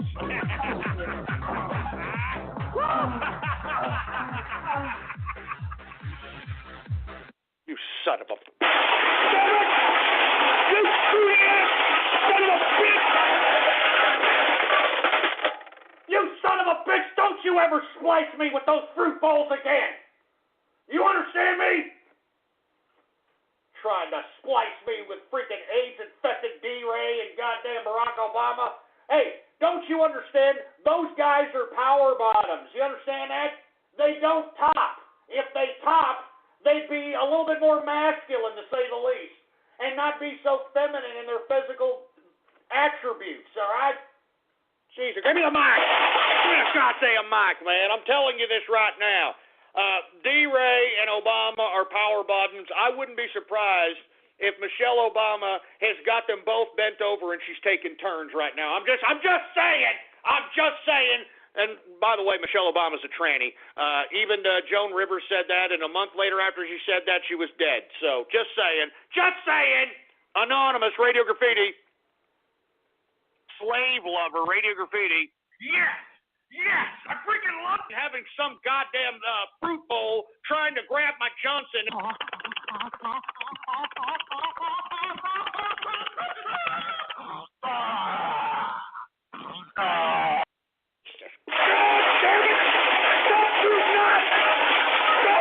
God damn it, stop fruiting the hell up, for Christ's sake. God damn it, you're fruiting up, for Christ's sake, you're fruiting up. You're fruiting up! Good God. Oh, Jesus Christ, man. I can't believe this fruity-ass fruit bowl of crap, man. You know what I mean? Oh, give me the mic. Give me the goddamn mic. Goddamn mic, you son of a bitch. Stop fruiting up, baby, all right? Stop fruiting up. All right, take about 10 steps away from my freaking butt crack with that talk. Good God. How about 973 Radio Graffiti? Ghost, let me stay in the call. What? In the third hour. You let me stay in the third hour? You let me stay in the third hour? No, I'm not. Why don't you call back like everybody else? I don't even know who the hell you are. How about Anonymous, Radio Graffiti? That's what I'm talking about, man. I'm telling you, it's all about the oral compilation between two men. Oh. Shut up! Shut your fruity asses up, man! Jesus Christ. You know, I blame D-Ray's fruity ass for this, all right? I blame D-Ray. I think that each and every one of you troll cyber vermin bastards are gay for D-Ray. You're gay for D-Ray. 929, Radio Graffiti. Hi, Gus. Why do you call us trans testicles? That's kind of rude, man. Well, why? Why? Are you a tranny? Yeah, and I take offense to you calling us trans testicles. And see, you always excuse your French every time you say. You know what? You don't even sound like a real tranny, for Christ's sake, man. Why don't you learn how to talk like one before you try to say that you are one, for Christ's sake? Jesus Christ. Sick and tired of these trannies. Hey, yeah, I'm a tranny, and shut up! Why don't you learn how to sound like some stupid broad, for Christ's sake? Hello? Like this, motherfucker. I mean, what's so hard about that? Jesus Christ. How about 415, Radio Graffiti? I'm on the chopper with the engineer. What are you doing? What the Bon job, engineer.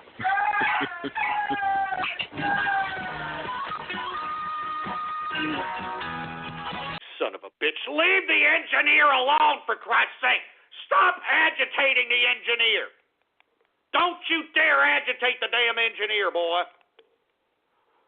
Jesus Christ. 616, Radio Graffiti. Hey, Gillis, I'm having a barbecue today. Do you like your Abbott Lays grilled or deep fried?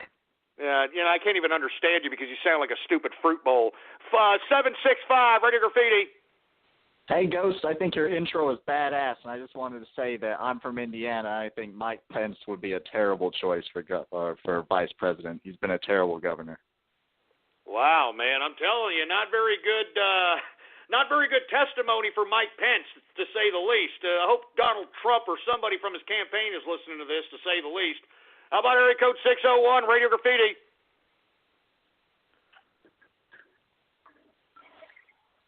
Yeah, Jesus Christ, you Helen Keller deaf mute. 269, Radio Graffiti. Ghost Lady, I'll be your power top. You can come out over me. Oh, my God. You're getting fruitier by the day. You know that? You're getting fruitier by the day. 319, Radio Graffiti. Yeah, I'm really upset about this VP shortlist deal. I don't blame you, man. My personal opinion, I wanted my man, Herman Sugar Cane. But unfortunately, we're down to these three goofs, and maybe, who knows, maybe Trump may surprise us. Who knows? He's that kind of guy, you know what I mean? How about Anonymous, Radio Graffiti? Oh, Jesus Christ, stay off the line! 406, Radio Graffiti.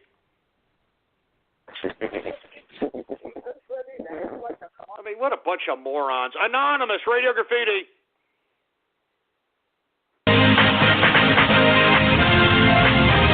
Jesus Christ, man, lower that crap down.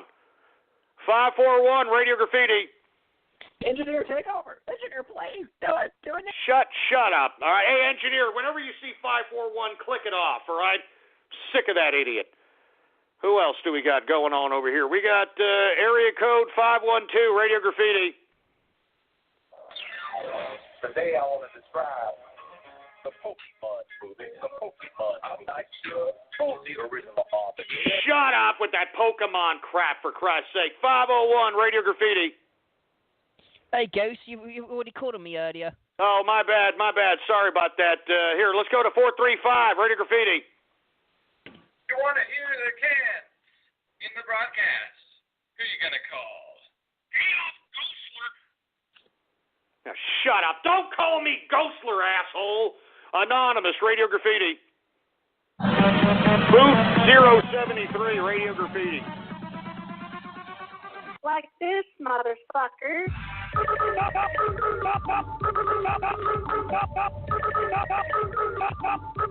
I mean, are you kidding me? I just said that. God damn it. I just said that. Good God.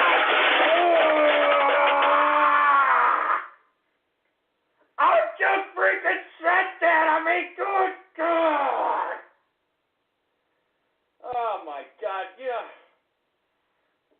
I mean, what the hell is wrong with you people, man? What the hell is wrong with you people? Jesus Christ. Give me the mic. God, give me that goddamn mic. Jesus Christ, you scumbags. Anonymous Radio Graffiti. Fuck Trump. Fuck Trump. Shut up. Shut up. Shut up. Anonymous Radio Graffiti.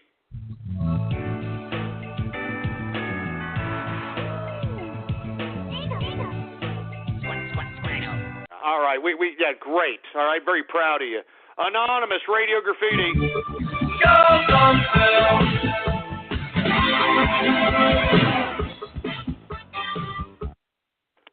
I mean, is that how we're going to end the show? By some idiot playing Duran Duran? I don't think so. Anonymous Radio Graffiti.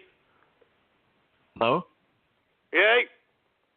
Hey, Ghost, I just wanted to call you and say that I've been listening to your show for quite a while now, and I just wanted to say to everyone here that's listening, guys, leave him alone. You know, this guy has been through enough already, and, you know, you don't want him to be back in the hospital again. You know, he's a good guy. He's been giving us the news ever since 2008, and, you know, I've just been listening recently, but still, man, everybody stay clean, stay happy, don't do stupid. Hey, man, thank you very much, man. We're almost out of time. We got 30 seconds left. Thank you for those kind words there.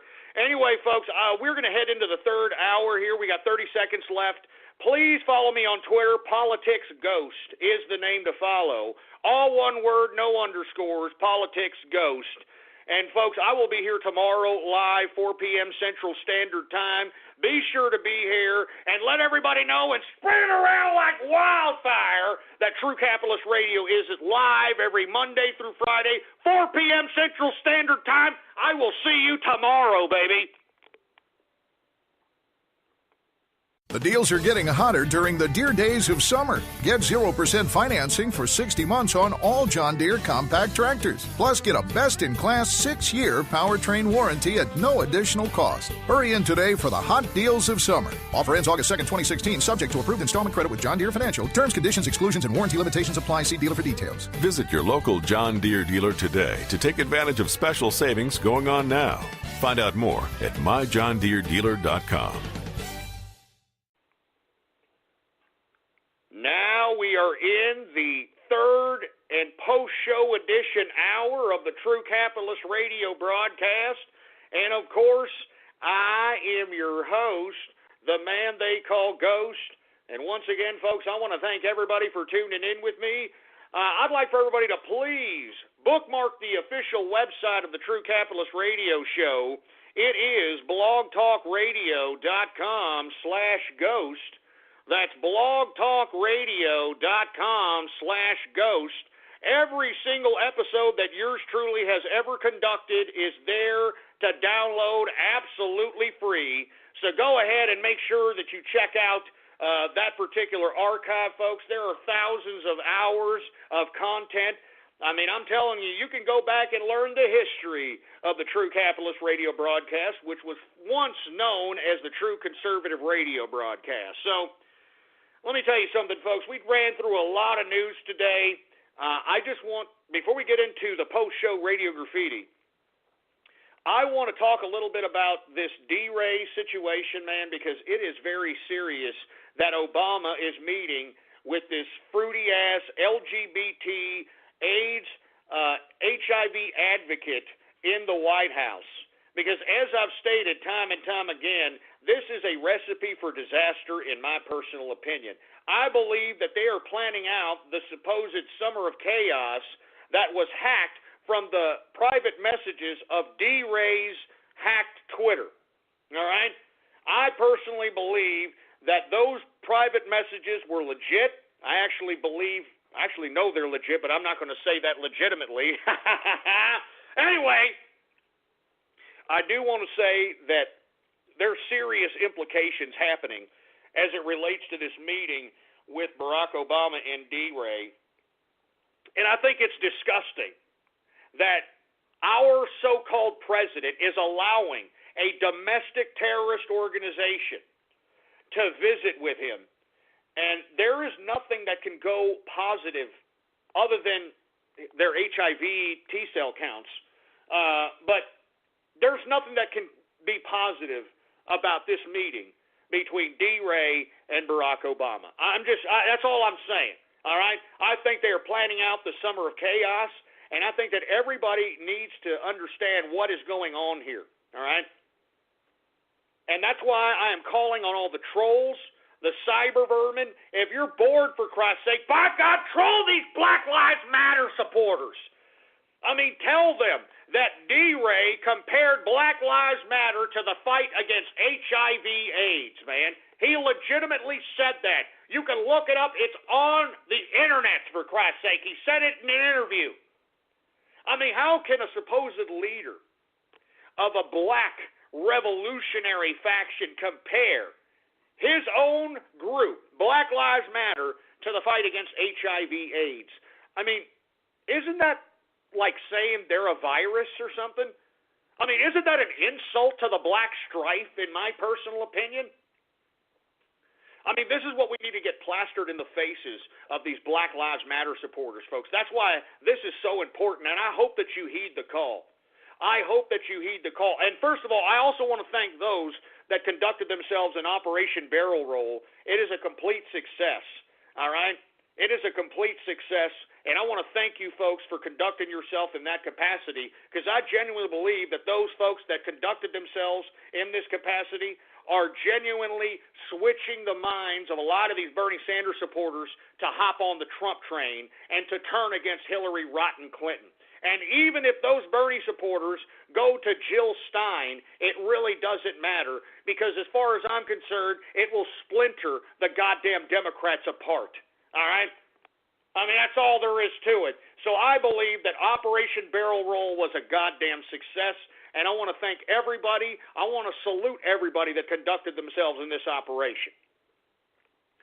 But, folks, we have to continue on. It's not just one operation. We got to continue forward. Remember, Nigel Farage, it took him 17 years to get Britain out of the EU. So we got to keep on trucking, man. We got to go full throttle. We got to go at these Black Lives Matter supporters and demoralize them. And they'll be demoralized once they realize that the leader of this organization, a power bottom that could potentially have HIV/AIDS, and if we emphasize that Black Lives Matter is an LGBT movement, that will dissuade any of these thugs, any of these violent thugs that have angst, that want to commit violence. They're not going to commit violence in the name of a power bottom AIDS advocate. All right, I'm serious, man. I'm telling you, the brothers are not going to be down with this. I'm not joking.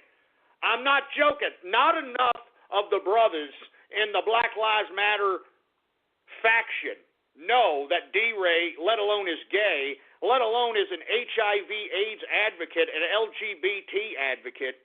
I seriously doubt, folks, and believe me, I know this, all right? I mean, the brothers ain't down with, some power bottom giving them orders, all right? And this is why we need to plaster it in the faces of each and every one of these Black Lives Matter supporters, all right? All right? I mean, once you go at them and you say, hey, Black Lives Matter is an LGBT organization, and if they say, oh, what, you're homophobic? Say no, but D-Ray compared Black Lives Matter to the fight against HIV/AIDS. So does that mean you're a virus? And you see, folks, they're going to start asking questions like, what? Did he really say that? Yes, he did. And that's why I'm saying, folks, we have to do this, all right? We have to do this. Anyway, folks, let's go ahead and get to the post-show radio graffiti.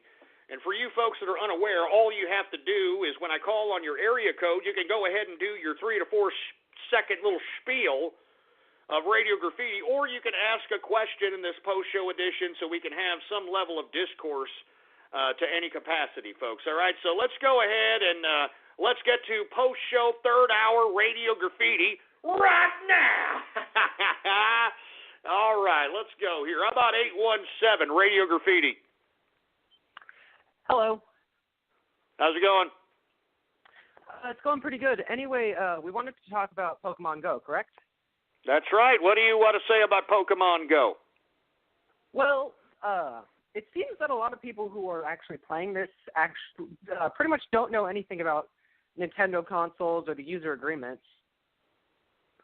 Well, of course not. I discussed this yesterday, that they're basically giving them an open door into every aspect of their cell phone privacy, their location, their emails, their Google accounts, so on and so forth. But go ahead.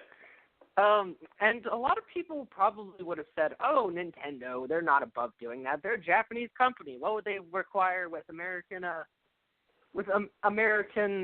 passwords and such? Really?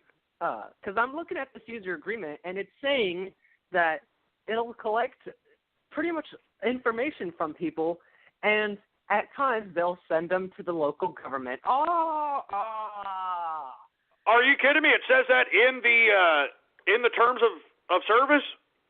Yeah, I'm looking at my 3DS right now. It's saying user agreements, and you can look around for it. It's in the user agreement that at times they will send information to local governments. Oh my God! And look, they're obviously, because you download the app into the phone, they could obviously tap into the microphone and obviously even the camera. So I mean that documentation, Nintendo in and the services. I'm sorry. And location services. Oh, absolutely. So in the user agreement, Nintendo is saying that they're not only collecting that information, but they'll send some of it to governments? Yeah, at times.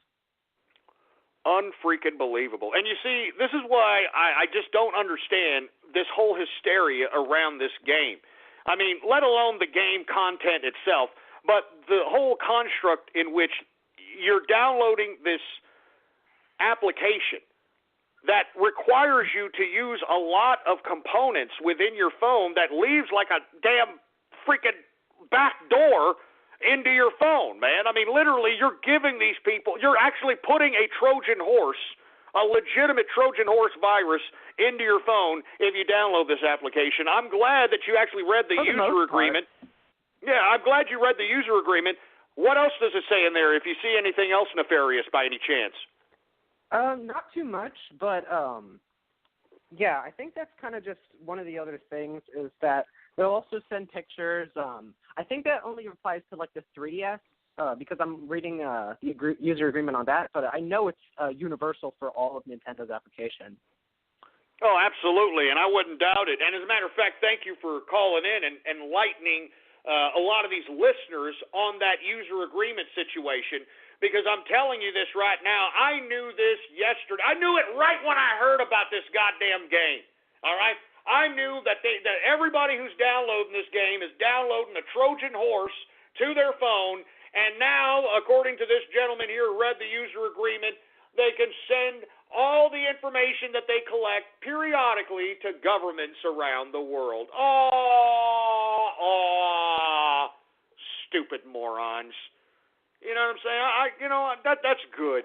I read an article that some idiot was playing Pokemon outside at like 1 a.m. and got stabbed like a moron.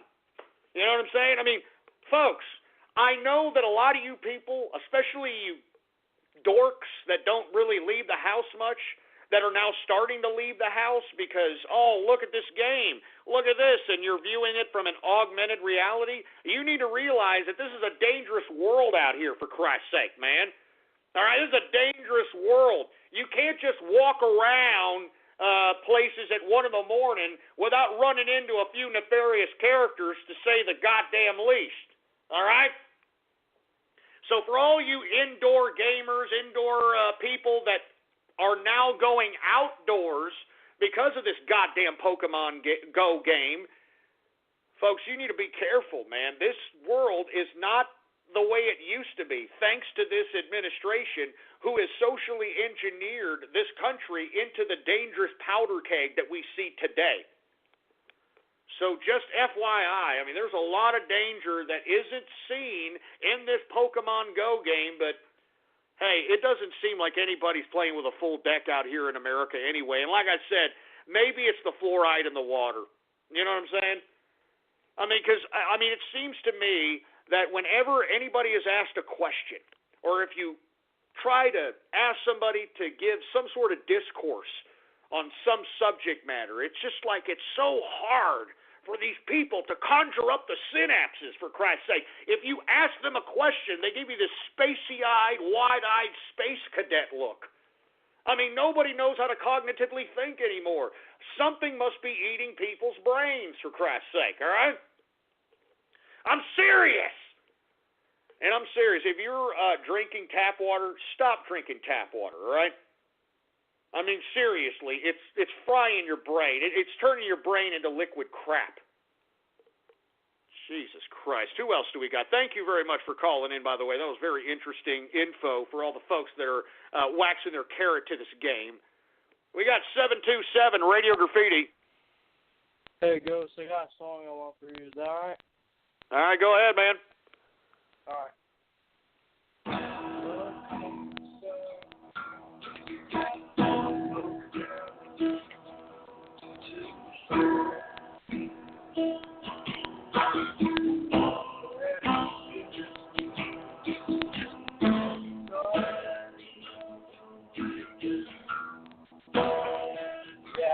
Play the rest because I don't want to waste any time. But yeah, I heard you sing it on one of the broadcasts, so I was like, hey, why not play it for you? You know?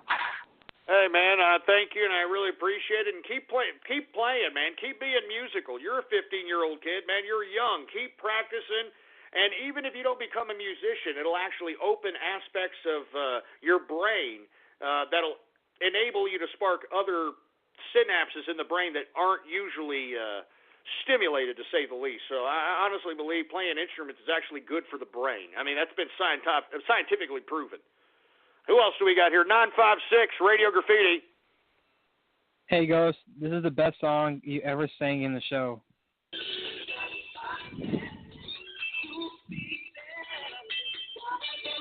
Jesus,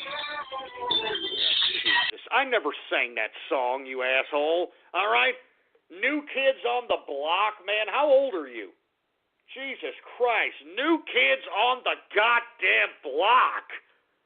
Oh, my God, man. You're talking about the precursor of Fruitin' Up America, New Kids on the Block. I always thought that each and every one of those guys were taking it up the tailpipe. I'm sorry.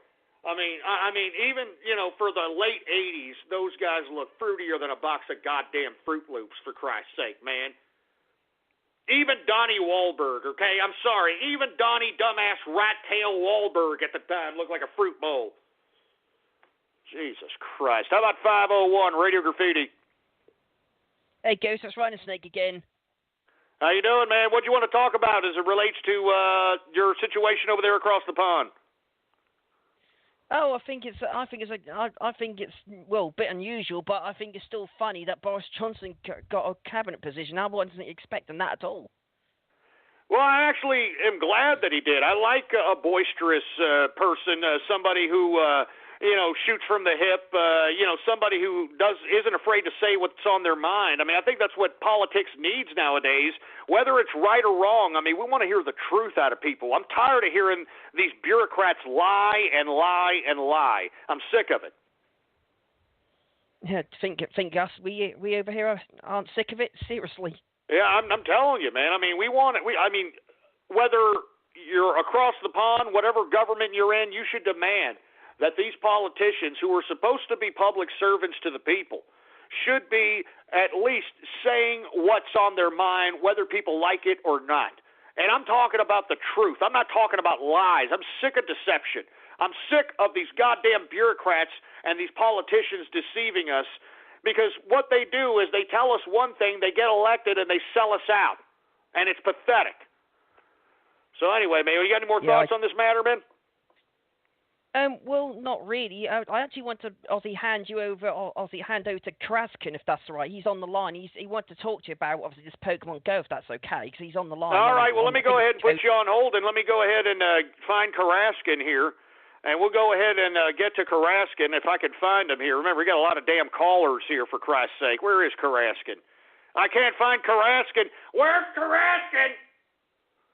Where's Karaskin there, engineer? We're trying to find Karaskin here. We can't find him. We can't find him anywhere. Where's Karaskin? There he is. Hey, Karaskin, you're on the air. Oh, no, that's not Karaskin. Hold on a second. Where the hell did he go? He just disappeared. What happened? Come on, engineer. Where's Karaskin? Jesus Christ, man. Anyway, look, I can't. Oh, here he is. I think I found him. All right, Karaskin, what's going on? Radio Graffiti. Hey, Ghost. Nice to speak to you again. I have to. How you doing, man? I'm sorry. I mean, I could barely find you on this damn switchboard here. But go ahead, man. I usually tell the engineer to do his job later.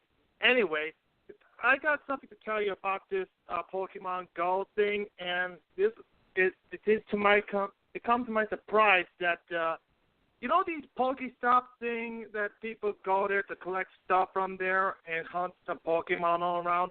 Well, apparently the 9/11 Memorial and the Holocaust Museum also count as the Pokestops, and people are going I'm glad that you talked about that there, Karaskin.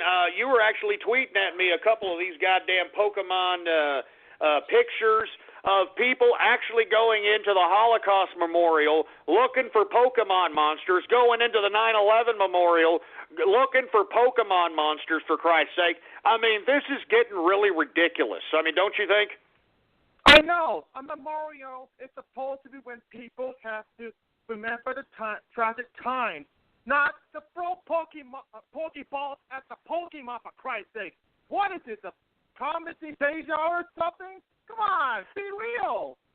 I mean, I just can't believe this hysteria, Karaskin. I mean, don't get me wrong. I mean, I understand people like games, they like to play games, but this is a whole new, different idea. This is augmented reality, and moreover, they're walking around looking for these damn Pokemons, and they're disrespecting certain aspects of society as it relates to the 9/11 Memorial. I mean, who in the hell would be playing Pokemon Go at the 9/11 goddamn Memorial?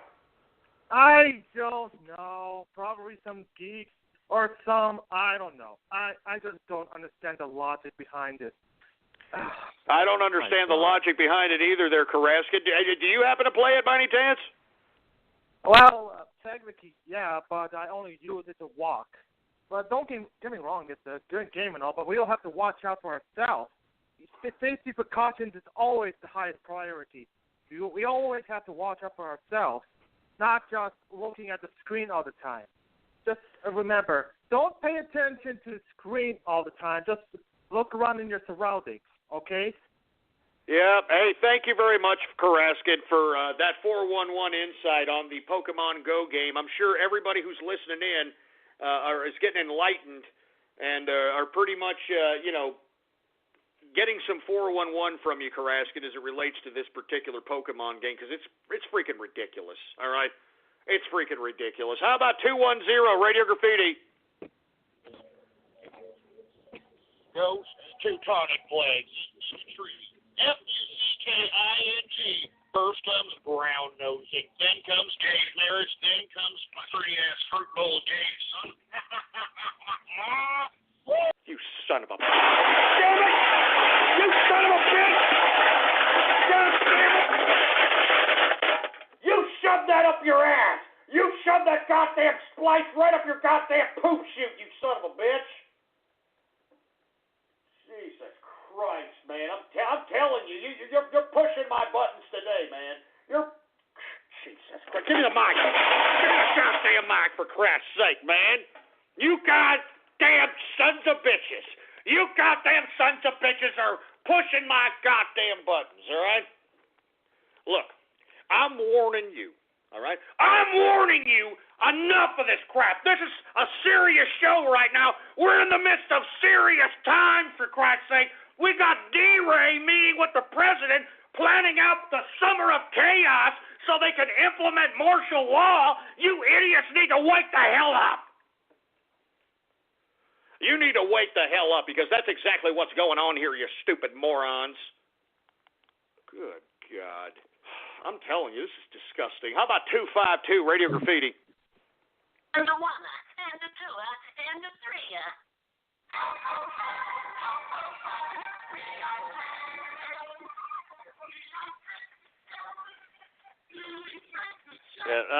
I'd love to hear it, but it sounds like you're calling from a goddamn Obama phone, you cheap bastard.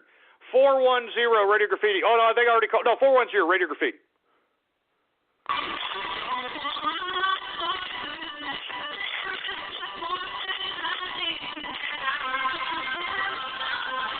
Now, look, that's a cheap-ass Obama phone, but I believe you were playing that ridiculous Mariah Carey Christmas song, for Christ's sake. Let me tell you something. Mariah Carey is banking off of that ridiculous Christmas song. You want to make money? Let me tell you, if you happen to be a very talented musician, and I know we have some, Electric Fence and a couple other folks out here that are pretty good musicians, write a Christmas song that is catchy, that everybody will love, copyright that son of a bitch, and you can live on that for the rest of your goddamn life. You know what I'm saying? I'm serious. I'm not joking. I mean, y'all want to make some quick money, for Christ's sake. Y'all want to make some quick money long term. Write a Christmas song and make sure it gets popular around Christmas time. You make some goddamn money, boy. How about 406 Radio Graffiti?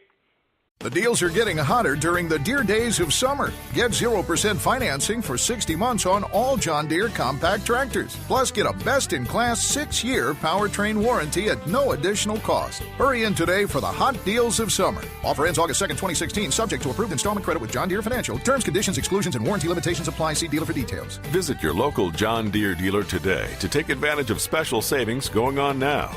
Find out more at myjohndeeredealer.com.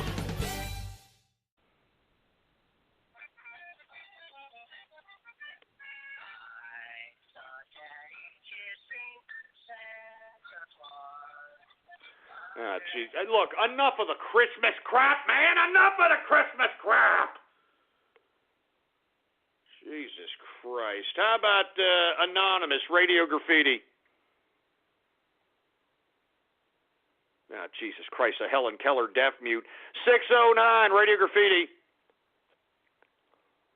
I mean, what is this? Why are you even on hold, you dumb idiots, man? I'm telling you, before the show ends from now on, I'm going to just clear the lines out because I'm tired of these dumb Helen Keller deaf mutes. They sit on hold for an hour and a half, and then when I call on them, they just sit there and play with their Peter Popper. 812 Radio Graffiti. Hey, Ghost, I wanted to talk to you about, I'm originally an Indiana resident, but because of the military, I'm in Wyoming. But I wanted to talk about why I think Mike Pence would be a good vice presidential choice for Trump.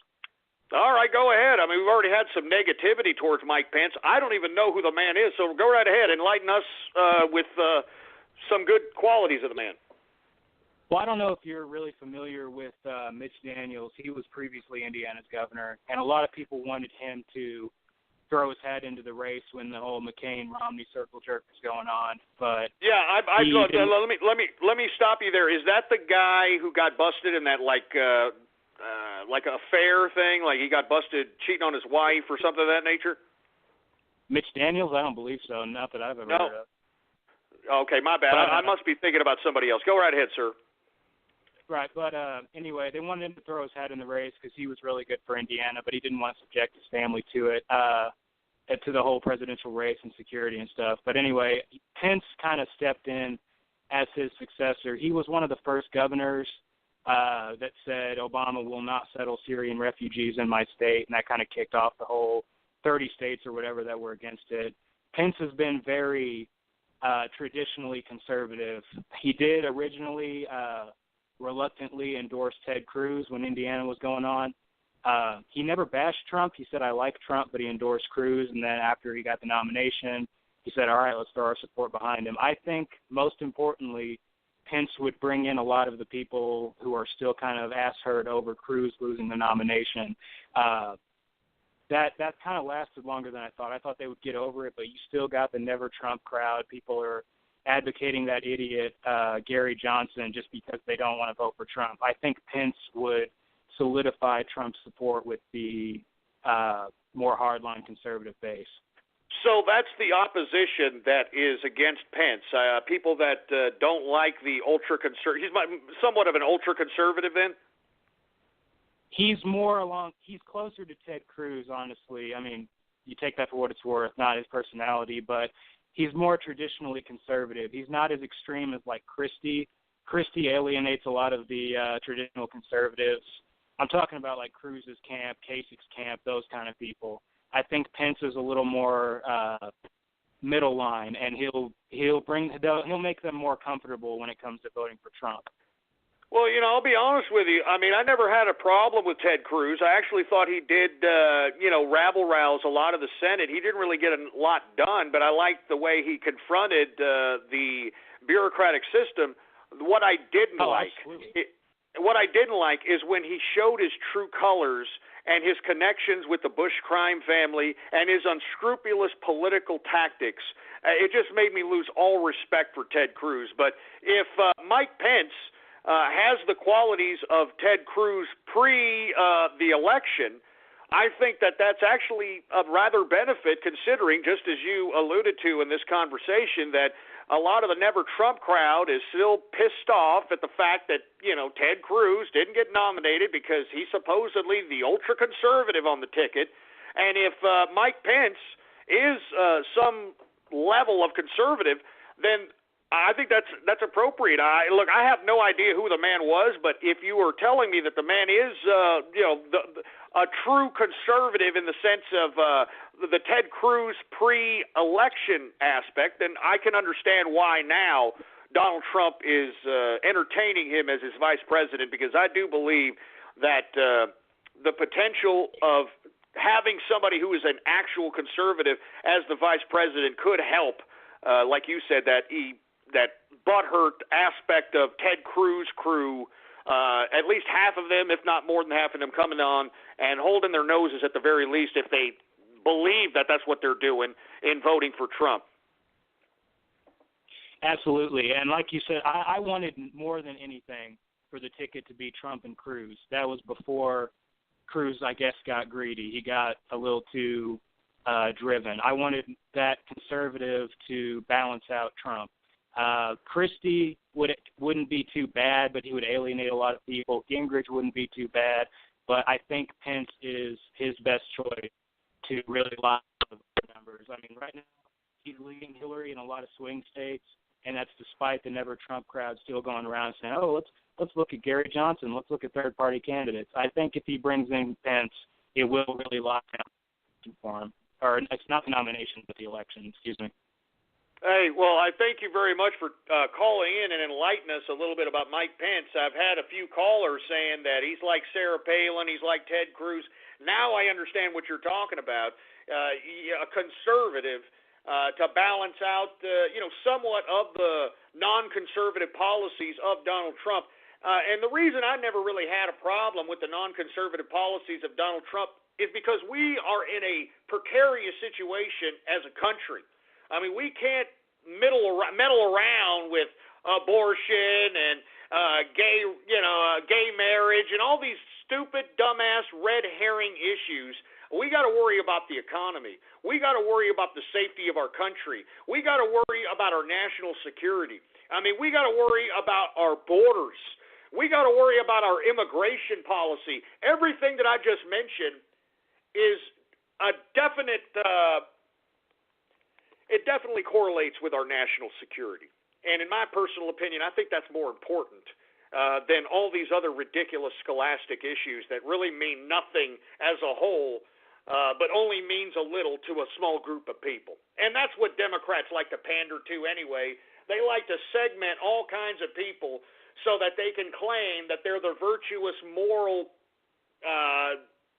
virtue-signaling piece of crap to these supposed segmented groups out here.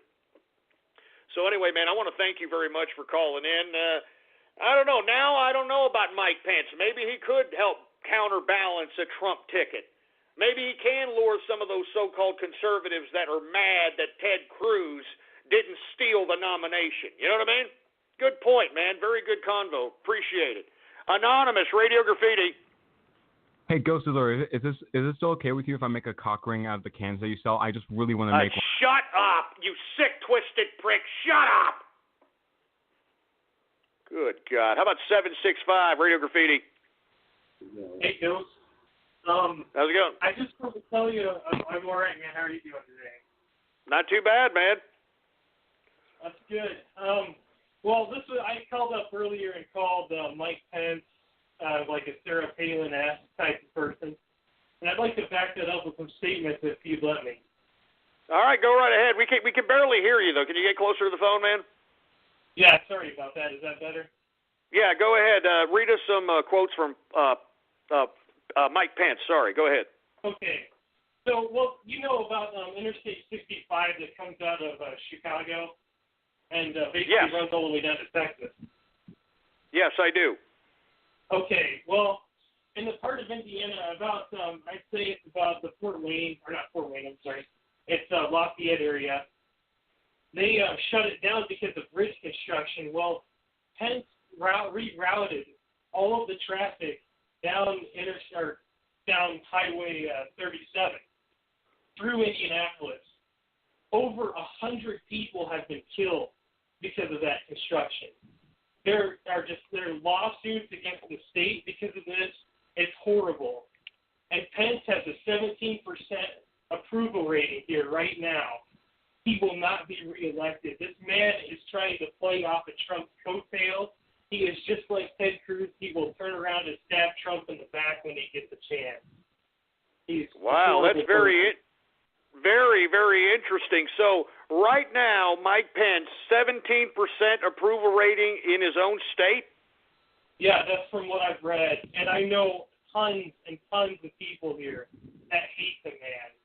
And it's also to say that he has made tons and tons of lashes against the LGBTQ community.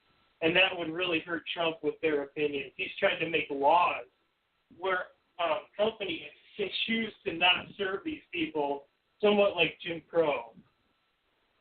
Oh, man. So he's that kind of hardcore, staunch, conservative, anti-gay, anti-abortion. I mean, those are like the forefront issues on the man's agenda then.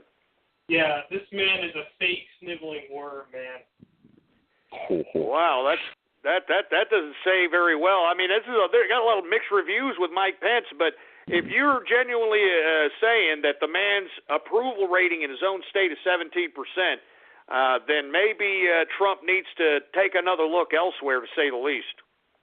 Yeah, and I have actually been tweeting at Trump every single night, telling him and sharing links with him about the truth about Mike Pence. Because this man is just a wolf in sheep's clothing, just as Ted Cruz was. He's unbelievable. And he did endorse Cruz when he came to Indiana, if you don't remember. Yeah, I do remember that, but I do remember Pence hyper-sensationalizing Trump, even though he endorsed Ted Cruz. So he was playing both sides of those fences there. You're absolutely right. Yeah, but see, that's a politician for you. He's playing both sides because he doesn't want to be caught out on whichever side wins. He's not going to stand with the people. Yeah, that's a very good analysis. I'm telling you, thank you for calling. Very good analysis we're getting here in the third hour on Mike Pence. So, once again, the three leading candidates for the vice president ticket for Trump is Gingrich, Pence, and Christie. Now, Christie, I actually like Christie, but I believe the Bridgegate situation will be a thorn in the campaign side, and I think that could genuinely bring down Trump's ratings, in my opinion. Gingrich, on the other hand, I believe that they're going to go at Gingrich if he chooses him as his vice president with NAFTA and a couple of other things that he initiated under his tenure.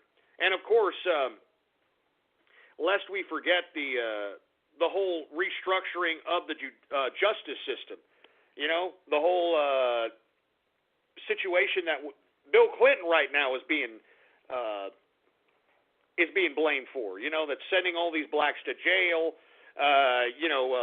Hillary Clinton saying in the 90s, we got to bring these people, quote unquote, to heel, that sort of thing. Gingrich was the Speaker of the House So he sent that bill to the president, and he signed it. So, I mean, there's a lot of things that the Democrats can go at Gingrich for. I mean, NAFTA, a whole bunch of things. So I don't know about Gingrich either, man. I think that Trump needs to reevaluate. I hope that he pulls one over on everybody and picks somebody that wasn't even thought of or even talked about in the mainstream media. All right? I really do hope so. And I hope he doesn't pick Ernst or try to appease this whole woman ticket crap, because you know as well as I, Hillary Clinton is going to nominate freaking Pocahontas, Elizabeth Warren, as her goddamn vice president, and it's going to be boys versus girls and all this crap, just like it was black versus everybody else during Obama's campaign. I mean, this is classic liberal Democrat crap. Jesus Christ. How about area code 808? You're on the horn, Radio Graffiti. Yo, it's Clint Capitalist here. I actually have two things I want to talk about. All right? Go ahead, man. Let's connect with each other, okay? First off, I know this is pretty old, but did you heard about David Ige wanting to sign with Obama to bring back here 50,000 migrants over here? But then they got shot down. Sorry. No, go ahead. I didn't hear about that. Go ahead. Yeah, no. Well, he tried to do that, but people actually voted against that, and he claims, it's like a knife to the back, to say the least, what he claims. And then, which honestly, people can say, oh, he sounds like a conspiracy theorist. It's conspiracy. What's going on over here? That the RIM pack is going on. And they're actually starting to do something they never did here before, which is a mass casualty exercise. What was that? You cut in and out. What did you say? I said the other thing that's going on over here is that you know how RIM pack is going on over here on the island. RIM pack? Is that what you said? Right. Yeah, RIM pack. Okay, yeah, I know what you're saying. Yeah, okay. All right. They're right now, they never done this before. I talked to a lot of people, that live longer than I have, and they say they never done this before, but they're right now doing a mass casualty exercise. Oh, interesting. Out there in the Pacific? Yep. They're claiming they're preparing for hurricanes and such, but, I don't think so. I mean, freaking first off, you're getting David Ige trying to bring freaking 50,000 migrants here, and now you're having RIM pack. I say that sounds a little nefarious, to say the least. No, it's absolutely nefarious. They actually want to bring 50,000 migrants to Hawaii? Correct.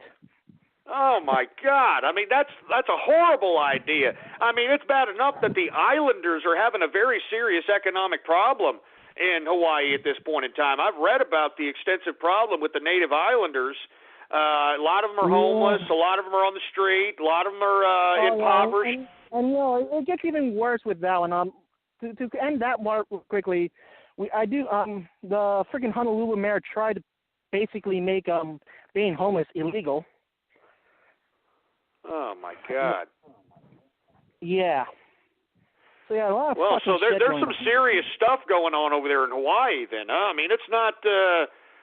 It's not a joke what's going on. Of course, they stopped the 50,000 migrants, but now with RIMPAC making this exercise in the Pacific, claiming that it's for hurricanes, you know as well as I that these war game exercises that they're having out there at RIMPAC have everything to do with the Russian confrontation that NATO and the United States are conducting. That's actually that's what I'm thinking of. In my opinion, that's what's coming down to.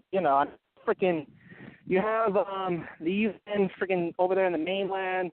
What happened to your governor over there at Texas, man? I mean, some serious shit is going on. That's one thing I'm going to say for certain. No, you're absolutely right, man. Thank you for calling, Kahuna Capitalist. I know you're a Hawaii native, and you give us a lot of insight on what's going on out there in the island. You're witnessing it firsthand that they're, playing war games with RIMPAC. And for you folks that are unaware of what RIMPAC is, it is the Rim of Pacific exercise. I mean, this is just not good, man. And as I stated, I personally believe that what happened to Greg Abbott was not done by the Ruskies. I believe it was done by our own government. All right, I'm serious. And now people can call, me, Kahuna Capitalist, conspiracy theorist, excuse me. But folks, Texas is going, and we talked about this in our last Republican convention here in the state. We are serious as a heart attack with Texas seceding from the Union. And folks, I mean, if you go back in the archive, early June, late May, I mean, we had like 2 weeks straight of hardcore torrential rain. I think it was even 3 weeks. I mean, hardcore torrential flooding, torrential rain out here. Moreover, we had hail. I had never seen hail on a consistent basis in my life. And I've lived here a good amount of years, folks. I had never seen hail. I think prior to this episode, this atmospheric episode that happened in late May, early June, I've probably seen hail maybe about 4 or 5 times in my whole goddamn life. I saw it about 6 or 7 times during this tenure of 2 to 3 week torrential downpours that was happening during the end of May into early June. And I personally believe that it has everything to do with atmospheric warfare, folks. I tweeted the video in which NASA has a cloud-making machine somewhere in the South, and I believe it was shown on that BBC, that one freaking show that now has a new host now, Top Gear, I believe it's called. I believe that's what it's called. It was shown in that particular British program. And they actually, NASA went as far as to show all the condensation. And they actually demonstrated it for the dude. They demonstrated it for the man. I'll actually tweet that video again if you want to see it again. Just tweet at me if you happen to want to see it. Anyway, I'm going to take a couple more callers here, and I'm going to get the hell out of here, folks. Area code 646, Radio Graffiti. Hey guys, well actually, I'm sorry, I meant Ghost. Sorry, I'm a bit tired. I just wanted to say, love your show, man. And guys, remember, Ghost is Jewish. He does not believe in Christmas. That's why he's saying. Oh, shut up, you idiot! God damn it!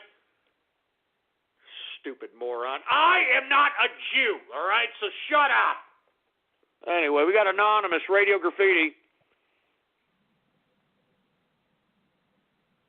Oh, Jesus Christ. Here we go with the damn Helen Keller deaf mutes. How about 469, Radio Graffiti?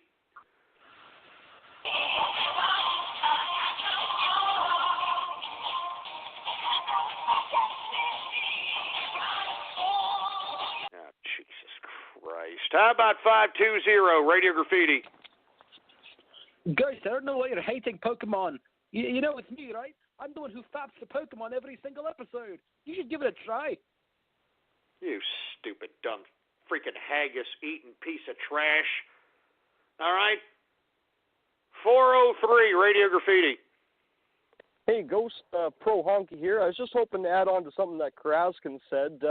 One of the Pokemon that was seen in the DC Holocaust Museum was actually a gas Pokemon called Coughing that releases a poisonous gas. And it was actually seen in the wing in the museum that was dedicated to victims of the gas chambers, believe it or not. Oh, my God. I mean, do you mean to tell me that somebody from Nintendo actually programmed a Pokemon monster? What was the name of it again? It's called Coughing. It's a gas Pokemon that releases poisonous gas. A gas Pokemon that releases poisonous gas in the Holocaust Museum. I mean, you got to be kidding me, man. I mean, is the Holocaust Museum going to, press any kind or going to file any kind of lawsuit against Nintendo for this? I mean, this is horrible. Well, the article that I was reading indicated that they have pressed the company that publishes the game to not allow players to catch Pokemon within the confines of the museum, but as of yet, they haven't heard a response. Well, I mean, look, I understand that, you want to make the game interactive. You want to be able to go anywhere and find Pokemon monsters or whatever the hell you're trying to find with these things. But when you go into the Holocaust Museum and you find some, Pokemon poisonous gas monster who coughs out poisonous gas, I mean, That's freaking horrible. All right, that's just horrible. That's just horrible. Jesus Christ, man. This Pokemon thing is going insane, man. It's just going insane. Anonymous, Radio Graffiti. NG, take over. NG, take over. Take over. NG, take over. Shut up, you stupid moron. How about another Anonymous, Radio Graffiti?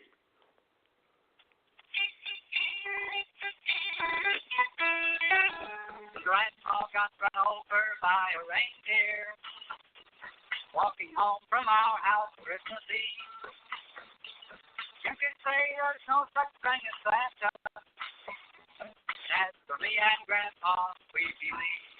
Yeah, real funny. More Christmas carols. Shove it up your clogged up poop chutes. All right? Fios is not cable. We're wired differently, which means you can get the fastest internet available with equal upload and download speeds from 50 to 500 megs. So you can upload 200 photos before your favorite song is finished. Click the ad and switch to Fios today to get our best offer ever. Jesus Christ, man. Anonymous, Radio Graffiti. Oh, this subject matter is so boring this episode. Talk about video games or something interesting for once. Oh, shut up! I can hear the fat in your windpipe, you goddamn neckbeard. Shove it up your ass. I can hear the fat in your wind. Why don't you get that fat surgically extracted from your windpipe, fat ass? Jesus Christ, man. I'm only going to take a couple more callers because we don't have that many more callers here left, folks. All right, so let's see what we got going on here. How about Anonymous, Radio Graffiti? Calling Black Art Materials. My name's Leanne. How may I help you today? Hello? Hello, can you hear me? Yeah. And how may I help you? I'm not somebody to be laughed at. You don't laugh at me, you piece of crap. This is Black Art Materials. And I'll be all right. All right, let me just calm my ass down here, all right? Yeah, shut up. I mean, Jesus Christ, go back in the kitchen, all right? You're a fruity ass is where I'm standing. You're a fruit bowl. Oh, you don't like that? I'll have to disconnect now. Oh, thank you. Look at these stupid Nimrods. They don't like it. Well, you know what? Tough titty. You son of a... God damn it! God damn it! Using my voice for prank calls! Screw you! Screw you! Screw you! You piece of crap! How dare you! How dare you! Use my goddamn freaking voice, man! How dare you! Jesus Christ, man! All right, you know what? That's it. All right, seriously, I'm done. I'm done. Stick a goddamn fork in me. I'm done. Jesus Christ. I'm telling you, you sons of bitches that keep doing that. I wish this was your face. I wish this was your face. Give me the mic. Give me the goddamn mic. I can't believe you scumbags are going to sit here and use my voice. You're going to use my voice to do prank calls, you dumb scumbags. Why don't you get your own personality? Why don't you get your own lines, your own goddamn material, you unoriginal pricks? You non-communicating habit pricks? I'm telling you, man, what a bunch of garbage. All right, what a bunch of goddamn garbage. You sons of bitches. Anyway, I'm getting the hell out of here, all right? I'm tired of this crap. All right, I'm tired of this crap. I'm tired of this crap. I'm tired of this crap. Anyway, I'm getting the hell out of here, all right? Follow me on Twitter, folks. Politics Ghost is the name to follow. All one goddamn word. No underscores. Politics Ghost, all right? Follow me, scumbags. And bookmark the official website of the True Capitalist Radio broadcast. All right, blogtalkradio.com/ghost. That's blogtalkradio.com/ghost. And that's the official website. Every episode that yours truly has ever conducted is there to download absolutely goddamn free. All right, and we're approaching 500 episodes total, folks, believe it or not. And that includes the old episodes of True Conservative and the True Capitalist radio show as well. All right, we're approaching 500 episodes, baby. Come on now. Woo! Anyway, folks, I want to thank everybody for tuning in with me. Whether it's live or in the archive, I will be here tomorrow, 4 p.m. Central Standard Time. All right? I hope to see you here. And if you don't, well, go shove a goddamn meatball up your ass. All right? Anyway, I'm out of here. Long live the capitalist army, and death to feminism, death to socialism, death to communism, and death to totalitarianism. Hey, there's Templeton. You hate communist Templeton? Huh? You hate D-Ray? You hate D-Ray? That's right, Templeton. You're damn right. Anyway, I am out of here, folks. Thank you for tuning in with me. Long live the capitalist army.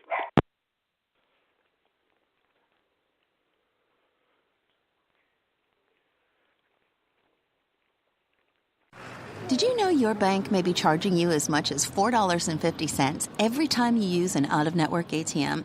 That means when you take out $20, you're really only getting $15.50, even though you asked for $20, even though it is your money. But with Westcom, you get access to 30,000 ATMs throughout North America, completely fee-free. With Westcom, when you ask for your $20, you get the whole $20. Check us out at westcom.org. What's up with your calendar? I replace all the days of the week with sandwiches. Because at Subway restaurants, every day, there's a different sub of the day. Fair enough. Yeah, each day I can choose a different 6-inch sub for just $3.50, or get it as a foot-long sub for $6. So why is today circled in red? Oh, today's my anniversary. Oh. And maybe you should... Yeah, I gotta go. Subway. Fresh is what we do. Limited time only. Prices and participation may vary. Additional charge for extras and deluxe, plus tax where applicable. Sandwiches prepared in front of you.